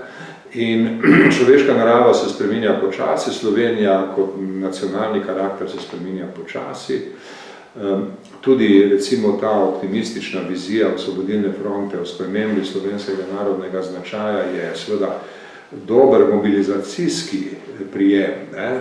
Vprašanje pa je, ali je to realen zgodovinski prijem. Ali slovenska zgodovina to resnično omogoča. Jaz nisem tako prepričan. Meni se zdi, da je Slovenija ostala vse skozi tam v okviri doline Šentflorjanske. Kot je Cankarjev slovenski značaj v naši nedavni zgodovini še najbolje opisal. V vseh mogočih zvezah, od čisto rekel bi, vsakdanjih do političnih, do psihopatoloških in tako dalje. On je bil resnično velik poznavalec slovenskega značaja. In če bi njega vprašali leta 1941, bi najbrž bil bolj skeptičen do možnosti spreminjanja. Ne? To je ena stvar. Druga stvar je ta, stvari se spreminjajo, ampak vi imate napredek in nazadovanje. Ne? Neka nacija lahko v določenem trenutku napreduje, v določenem trenutku nazaduje. Mi smo v nekaterih pogledih zelo lepo napredovali po letu 1945, spet vloga žensk, ne, se je popolnoma spremenila, ne, to še vem iz pripovedovanja moje matere, ne, ki se je zdelo da ni bilo ravno nujno, da bi ženske dobile volilno pravico. Ne? Vse, če so moški dovolj pametni, pa ni treba. Ne? Ko si rekel, dobro, če moški niso dovolj pametni, kar je, ja, bo pa mogoče. Hočem reči, položaj žensk se je seveda bistveno spremenil, to je tudi spremenilo družbo, to je močno spremenilo družbo, ne? In na to na boljše. Ne? Ta napredek vidim, sigurno, ampak so pa tudi kakšna nazadovanja, ker nam je seveda v tem času zmanjkalo izkušnje s pluralizmom, ne? In se nekrat nismo navadili ene bolj sproščene, če hoče tudi malo bolj zabavne komunikacije. Ne? Pri nas je vse usodno, ne? Vsi bi nekoga utopili v želici vode, ne? Tako se ti odnosi razvijajo. Ne? Če bi bili malo bolj sproščeni, bi lahko ostali ravno tako razdeljeni, pa ravno tako sprti, pa ravno tako partikularni, pa polni teh posebnih interesov. Ampak bi vseeno bilo vse skupaj le malo bolj prijetno. Ne? Ampak ne, pri nas je še to ostalo, ne, ta nekakšen tudi zagrenjen pristop, ne, to nekako mora biti. Ne. Zdaj Twitter je temu še posebej prispeval, ko gledam včasih. Ne. Zadnjih 10 let, mogoče 15 let so stvari šle zelo na slabše v tem komunikacijskem smislu. Sem to gledal, ker sem bil slučajno pač na predsedniški funkciji v času, ko se je stvar začela, ne, z temi internetnimi forumi, ne, pred 15 leti, nekaj podobnega. Ne. Mene vedno motilo, zakaj so ti forumi anonimni. Zakaj se ni zahtevalo od samega začetka ime, priimek in poštni naslov avtorja. Ne, tega nikoli ni bilo. So bilo anonimno, kvečemo tu in tam, so s pravim imenom se ljudje oglašali. Ne. In to je potem sprožilo vso to podzavest, ki se je mobilizirala, pridelala na površje in je zakomplicirala komunikacije. Dobil sem razlago, da pač oglaševalci ne marajo tega, ker čim bolj je razprava polemična in žolčna, tem bolje za oglaševanje. Ne? In da potem oglaševalska podjetja, ki so najbolj zainteresirana za vse to, da so vztrajala, da mora biti anonimnost. Ne? To je sprošlo potem sedanjo fazo vseh teh komplikacij. Ampak če se vrnemo k slovenskemu narodnemu značaju, mislim, da je bila iluzija, mislim, da se bo to v kratkem času zelo bistveno spremenilo. Spremenilo se je na bolje v mnogih pogledih, zlasti kot rečeno, pogledu enakopravnosti žensk in vsega tega, kar ta fenomen potem prinaša v družbo, da to je sigurno velik napredek. Ni pa se zgodilo nekaj drugega, ne, da bi ta zamerljivost, partikularizem zlasti, zamerljivost in pomanjkanje izkušnje s strankarskim življenjem, ne, nam, ko bi rekel, že bilo v spominu, ne, tega nima. Ampak spet, gledajte, zgodovina teče počasi, ne, se dostikrat spomnim na neko misel, ki jo je napisal Voltaire v Candidu. Tam imate tole, ne, Candid pride v Benetke in se tam sreča z nekim patricijem v Benetkah po imenu Signor Pococurante. Se pravi, ima malo skrbi, ne, Pococurante. Signor Pococurante je zelo bogat, naredi eno imenitno večerjo in vse je zelo lepo in gospodsko. In po večerji ga vpraša Candid, ne, dajte mi povedati, gospod Pococurante, kako pa je v Italiji, ne. Pa mu pravi, veste, v Italiji ni dobro. Tu nihče ne upa nič reči, ne da bi prej vprašal svojega farja, svojega župnika, kaj se lahko reče in kaj se ne sme reči. Ni dobro. Na angleškem je precej bolje. Tam so cerkev postavili na svoje mesto in tam je pač širše območje. Ampak se tudi v Angliji ni dobro. Tam imajo pa zdaj vse te politične stranke in potem vsak najprej pomisli, kaj bo koristilo njegovi stranki, pa šele potem reče tisto, kar v resnici misli. Ne? Mi imamo ta problem, se pravi, ki ga je tako duhovito opazil in opisal Voltaire še danes. Ne? Dvoje. Ja, dvoje. V Sloveniji smo imeli seveda močno katoliško cerkev, ne, z vsemi temi značilnostmi, v katerih je pisal Voltaire. Ne? No, potem smo imeli obdobje komunistične partije, ne, ki je tudi se marsičesa naučila od katoliške cerkve. Ampak tudi, ko smo eksperimentirali z pluralizmom, ne, pluralizem samoupravnih interesov in tako naprej, Ni bilo tiste sproščenosti, ki bi omogočala, da pač nastajajo sinteze bolj naravno, če hočete, lažje. Ne? Tega nimamo v naši zgodovinski izkušnji. Zato težko ustvarjamo sinteze, smo zelo partikularni, ne? Vsak ima neke svoje interese, in zato to zelo težko združuje v neko sintezo. Tudi, odkar imamo polni politični pluralizem, nismo nič resnično velikega naredili v Sloveniji. Nimamo nobenih, še narodne in univerzitetne knjižnice nimamo nove, ne, ki je bila možna pred drugo svetovno vojno, sem naredila zelo lepo, imenitno knjižnico. Zdaj bi se morali tega spomniti, reči, zdaj bomo pa naredili eno, ki bo še bolj imenitna in bo knjižnica postindustrijske dobe, narediti nekaj resnično zanimivega. In to ni težko, ker tudi ni tako drago knjižnico narediti primerjalno s kakšnimi drugimi rečmi. To je nekih takih 8 projektov, to je Ljubljanski podžupan. Ja. Ampak, oprostite, to sem hotel reči, ne?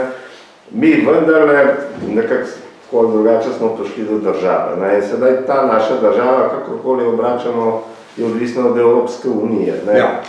A mi v resnici imamo Evropsko unijo kot svojo državo, ker Jugoslavijo do neke mere smo, ali jo ne, ker to nihanje, to, da se ne znamo znotraj teh silnic opredeliti, ne, ali pa da se del politike opredeli, v drugi pa temu ne upa nasprotovati, ne, to nas še dodatno recimo. Ja, tu nam manjka ena umestna faza, veste. Evropska unija ni država, Evropska unija je skupnost vendarle suverenih držav.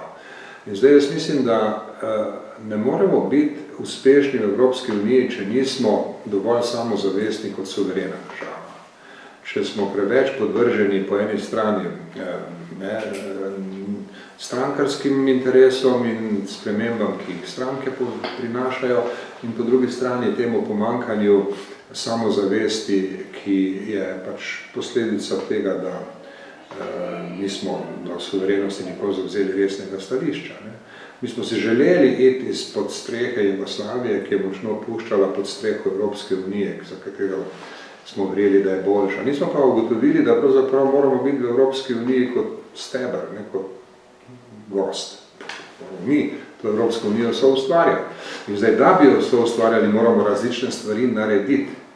A veste, kot predsednik republike sem imel eno resno razočaranje tam leta 2008, ko smo končali predsedovanje, sem šel na obisk v Bruselj in sem iskal Barossa, predsednika komisije. In smo takrat rekel, gledajte, mi smo zdaj v tem 6 mesecih kar dobro opravili to predsedovanje. Ne? Zdaj pa tisto, kar je po mojem mnenju važno, je zagotoviti, da bomo iz te izkušnje napravili nadaljne korake in da bomo razvili eno ustrezno vlogo. In tu računamo na pomoč komisije, kajti komisija je vselej zaveznik malih držav. Ne? In rekel, ja, to je razumno in jaz se s tem strinjam. In to se pogovarjalo. V Sloveniji je bilo tako, ja, kaj pa Tirk hodi v Bruselj, vse smo že končali predsedovanje, vse to zdaj ni več aktualno. To so bili komentarji, ne? Tudi v medijih. Ne? Ja, gledajte, če mi tako razumemo Evropsko unijo, pomeni, da smo narobe razumeli. No, potem je bila dodatna komplikacija še v tem, da smo dobili novo vlado, ta nova vlada je podedovala spor s Hrvaško, ki ga je odhajajoča vlada še malo zaostrila, tako da je bilo, ja, Pahorju težje na začetku, ne, in je moral z vetom poseči na svojem prvem Evropskem svetu, tam decembra 2008. Potem je bilo treba to reševati, nas je ta spor s Hrvaško bolj opredelil, kot je treba. Nekako, imate en tak spor, vas drugi vidijo, ne, skozi prizmo tega spora, vas ne vidijo skozi prizmo onega, kar ste delali še ravno kar predvčerajšnjim, kjer so vas spoštljivo obravnavali. Ne. Mi smo si potem pokvarili naše pozicije, hkrati je tudi notranja struktura bila razformirana za to, ne vem, zakaj se je to moralo zgoditi. Ne? In mi v Evropski uniji nismo vzpostavili položaja enega od stebrov unije, ne? Enega od teh, koliko je zdaj, 27-28 stebrov. Ni treba, da to najbolj viden, silni stebr, ampak je eden od stebrov. Ne? In tako se bi mi morali razumeti in vedeti, da je naša suverenost zdaj v tem in da moramo veliko investirati to, da bomo tam dobri. Da tu je Hrvaška, jaz mislim, nekaj na boljšem v zadnjem času, to bolje razume in se bolje znajde. Mi smo pa zelo preokupirani z nekimi našimi razprtijami in internimi zadevami, tako da ne pridemo do točke, kjer bi lahko tak interes jasno definirali. Kakšna je pravzaprav danes vloga OZN? Menili ste, da je v veliki krizi, vidimo tudi velika protislovja, po ene strani ureditev še iz povojnih časov, ko so bila razmerja drugačna, če gledamo sestavo Varnostnega sveta, naprimer, po drugi strani ta razpad, o katerem ste govorili, se bo postavila na noge. Kakšna vloga ima pravzaprav Evropska unija, to je dodatno vprašanje, v tej strukturi, ker ne nastopa kot celota, vsaka država nastopa posamično, niti ne glasuje recimo enotno in tako naprej. Dobro, gledajte, jaz bi rekel takole, seveda je Organizacija Združenih narodov v krizi pa je prvenstveno zaradi prerasporejanja odnosov med velikimi silami. Združeni narodi so nastali kot ameriška pobuda in so uspeli, zato ker so dosegli popolno, rekel bi, univerzalnost in reprezentativnost. Združeni narodi, to so edina organizacija, kjer so vse države zastopane. Skratka, to je bilo odločilno in to je dalo Združenim narodom trajno vrednost. Tudi če se gleda sedanji sestav 5 stalnih članov Varnostnega sveta, ne morete reči, da to niso več velike sile našega časa. Vseh 5 je, 3 še posebej izrazito, Združene države Amerike, Kitajska in Rusija. One so tu, njih ne moremo zanikati. Jaz sem bil veliko razprava, kjer se je govorilo o dodatnih članih Varnostnega sveta, pa ni tako enostavno reči, da bi pa ti ostali.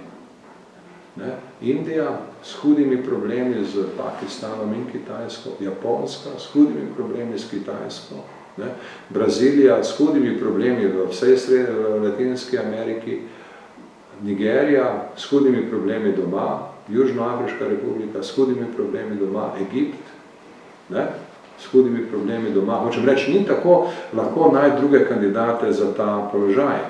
Nemčija je, veste kako je, Nemčija je za to zainteresirana, ima hude probleme z Italijo, ker italijanska diplomacija je bila na nogah 24 ur na dan, 365 dni na leto proti Nemčiji, v času, ko so se te stvari resno obravnavale. In je uspela narediti iz vseh teh držav, ki so nasprotovale takrat aktualnim kandidatom, eno močno fronto zavračanja, v kateri so bili zelo pomembni Pakistan, Mehika, Argentina, potem Indonezija, tudi Egipt. Nenadoma se je ustvarila ena skupina držav, ki so bile ravno pod pragom tistih, ki so kandidirale in niso bile nujno na isti liniji z obstoječimi velikimi silami, ki so imele pomisleke. Američani bi prenesli Japonsko kot kandidatko, verjetno tudi Nemčijo, za ostalo pa ne več. Če bi recimo Evropska unija sprejela takrat ustavo in postala neka vrsta država, bi lahko recimo imela predstavnika kot skupnost? To je recimo predlagala Italija, da naj Evropska unija, ki gre v smeri federacije, na mesto britansko-francoskega sedeža dobi en sedež, ki bo njen, potem pa drug sedež na voljo, ki bi ga eventualno dobila Japonska. Ampak tega Francija ni želela, Velika Britanija ne. Mi smo zato, da Nemčija postane članica, nismo pa zato, da kdorkoli izgubi sami sedež. In to je tudi nekaj, kar pove o realnosti Evropske unije. Mi ne smemo misliti, da je Evropska unija bila resnično na eni popolnoma jasni poti federalizacije. Sploh ne. Evropska unija je kompliciran mehanizem, ki po mojem mnenju nikoli ne bo federacija.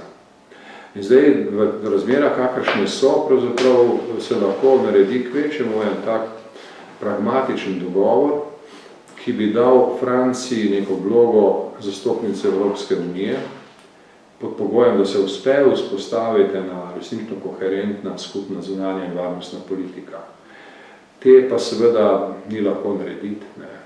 med današnjimi komisarji je Borrell verjetno v najtežjem položaju.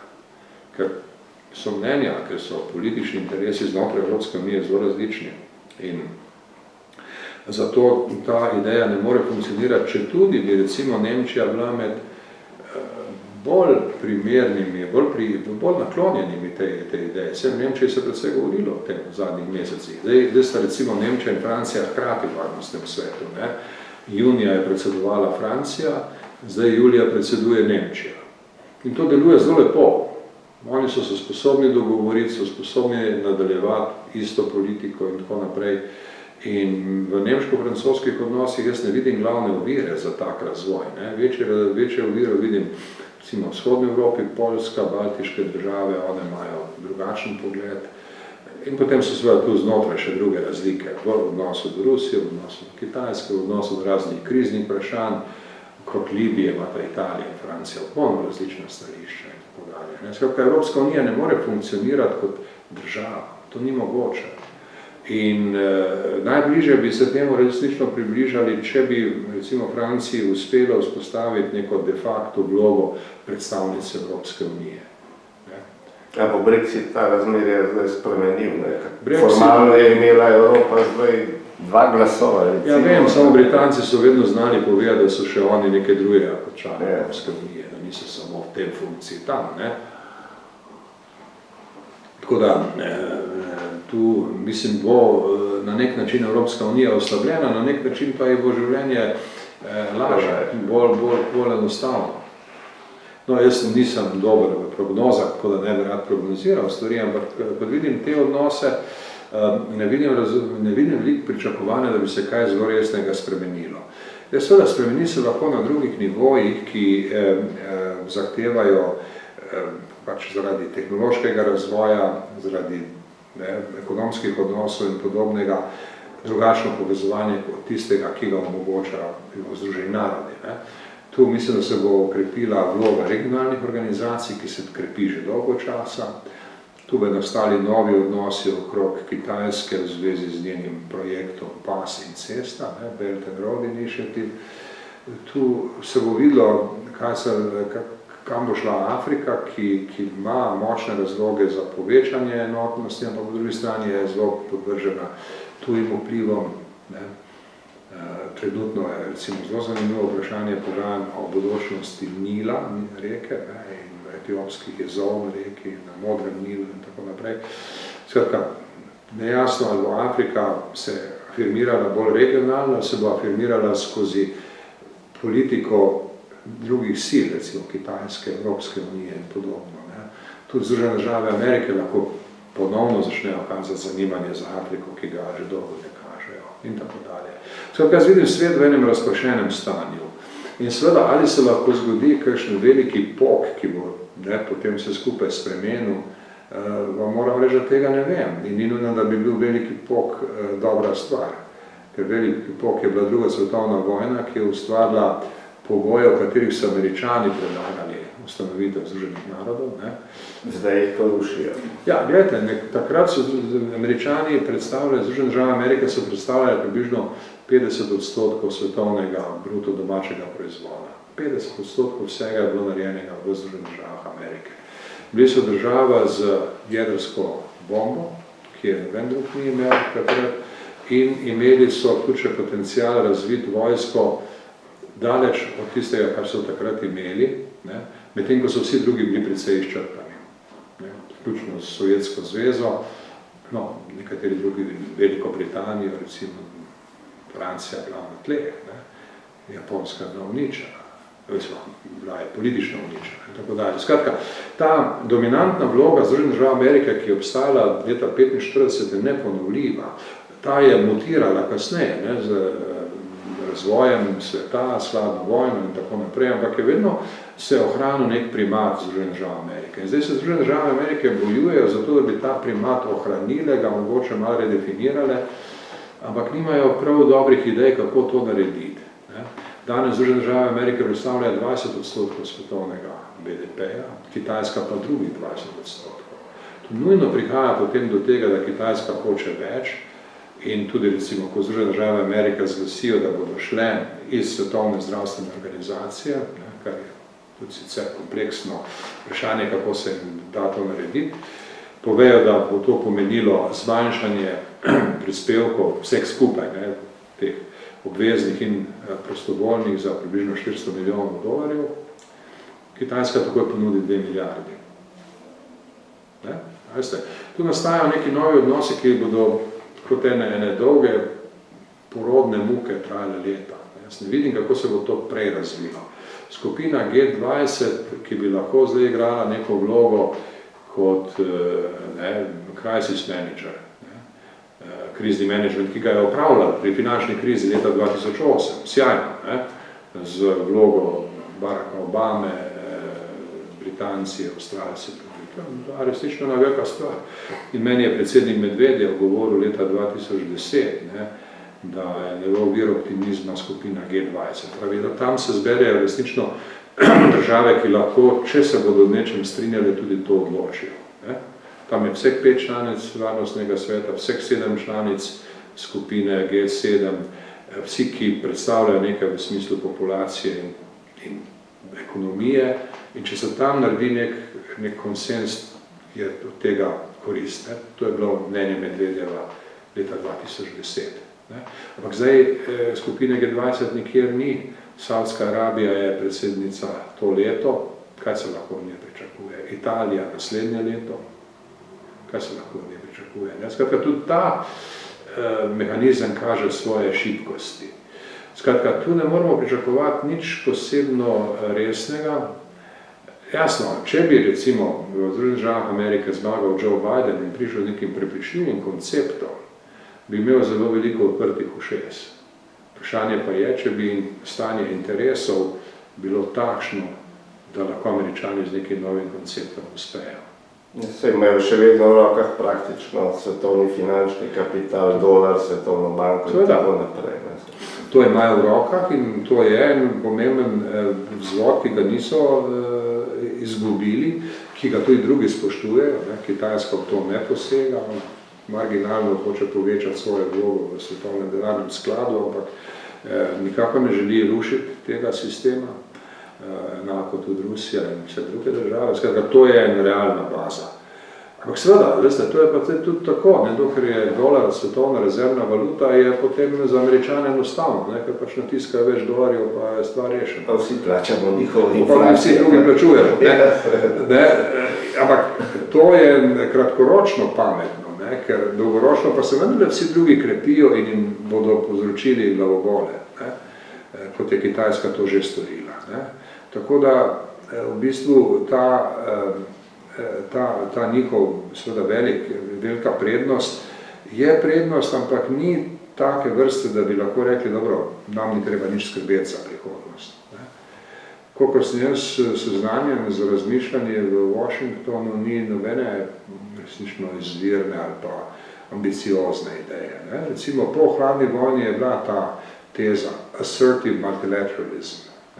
Madeleine Albright je bila izrazito proponentka tega, ampak se je to tudi razvilo takrat najprej v Somaliji, potem v Bosni, potem Ruanda. Veste, potem nenadoma se pokazalo, da je multilateralizem šibak okvir, da ni sposoben, tudi, ker na koncu odvisni od istih držav, stalni član varnostnega sveta. Ko gre za politične stvari, zdaj seveda na terenu tehnologije, organiziranja ekonomije, družbene reprodukcije, kot bi to rekel Karl Marx, se dogaja stvari mimo držav in to bo mogoče ustvarilo neke razmere, v katerih bo kaj novega, ampak jaz tega še ne vidim. Nastajanje nečesa novega. Bolje točno tisto Gramscijevo, to je svet, v katerem je staro umira, novo se bo počasi rojilo. Ne veste, kje smo točno na tem kontinuumu. Se pravi, podobnost med Evropsko unijo in OZN, se pravi, neka začasnost, ki je obsojena na trajnost. Ja, podobnost je, seveda je Evropska unija bistveno bolj integrirana kot Združeni narodi, ampak vseeno to ni neka irreverzibilna, dokončna struktura. In tudi njen uspeh ni zagotovljen.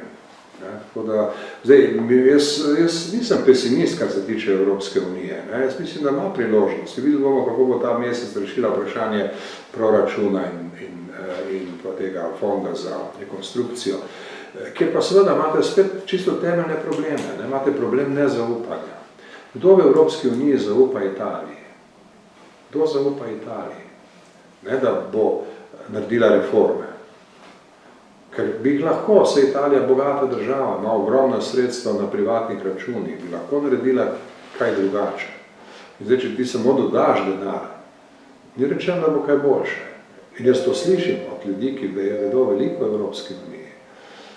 Zapravi, to imate en problem. Ne? Drug problem je potem institucije. Torej, eno so države in nezaupanje med državami.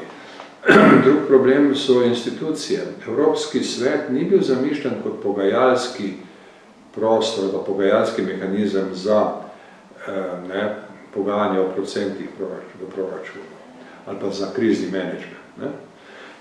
Je mišljen bolj kot strateško usmerjevalni organ. Ne? Komisija mora reševati probleme, mora priti po potrditev, tako rekoč ratifikacijo pred svet in pred parlament. Ne?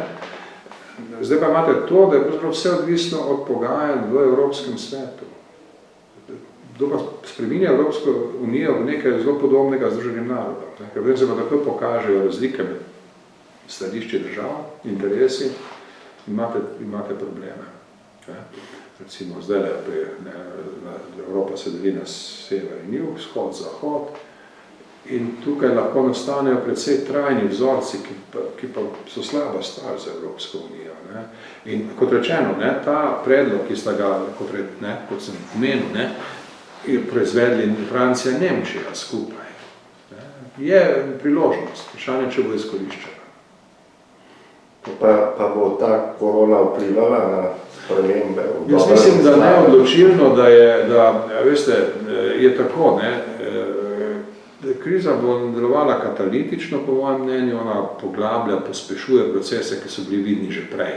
To ni tako, da zdaj pa od tu naprej se dogajajo čisto nove stvari. Ne dogajajo se iste stvari, ampak na nov način in bolj intenzivno, bolj hitro. Ne? In poleg tega mi tudi ne smemo si domišljati, da spet se moramo spomniti na človeško naravo, ki se počasi spreminja. Ne? Tudi tole, recimo, kar smo mi doživeli z nakupi te zaščitne opreme. Poslovni ljudje bi radi zaslužili. To je elementarno, to je pa res temeljno. Ne? In kriza je dobra prilika za zaslužiti. Ne imejmo iluzij, da je to spremenilo psihološko stanje podjetnikov, pa da so vsi hoteli pomagati, da so bili ne vem kako humanitarno razpoloženi. Vse je ta sentiment bil tam, jaz ne bom rekel, da ga ni bilo, ne? Ampak ključnega pomena je bil vendar profit. Ja, se je vedno tako, se tudi tokrat ni bilo drugače. Ne? Kdo bo zaslužil? Kako pa imate potem 2000 ponudnikov, ki bi vsi nekaj kupovali zaščitno opremo?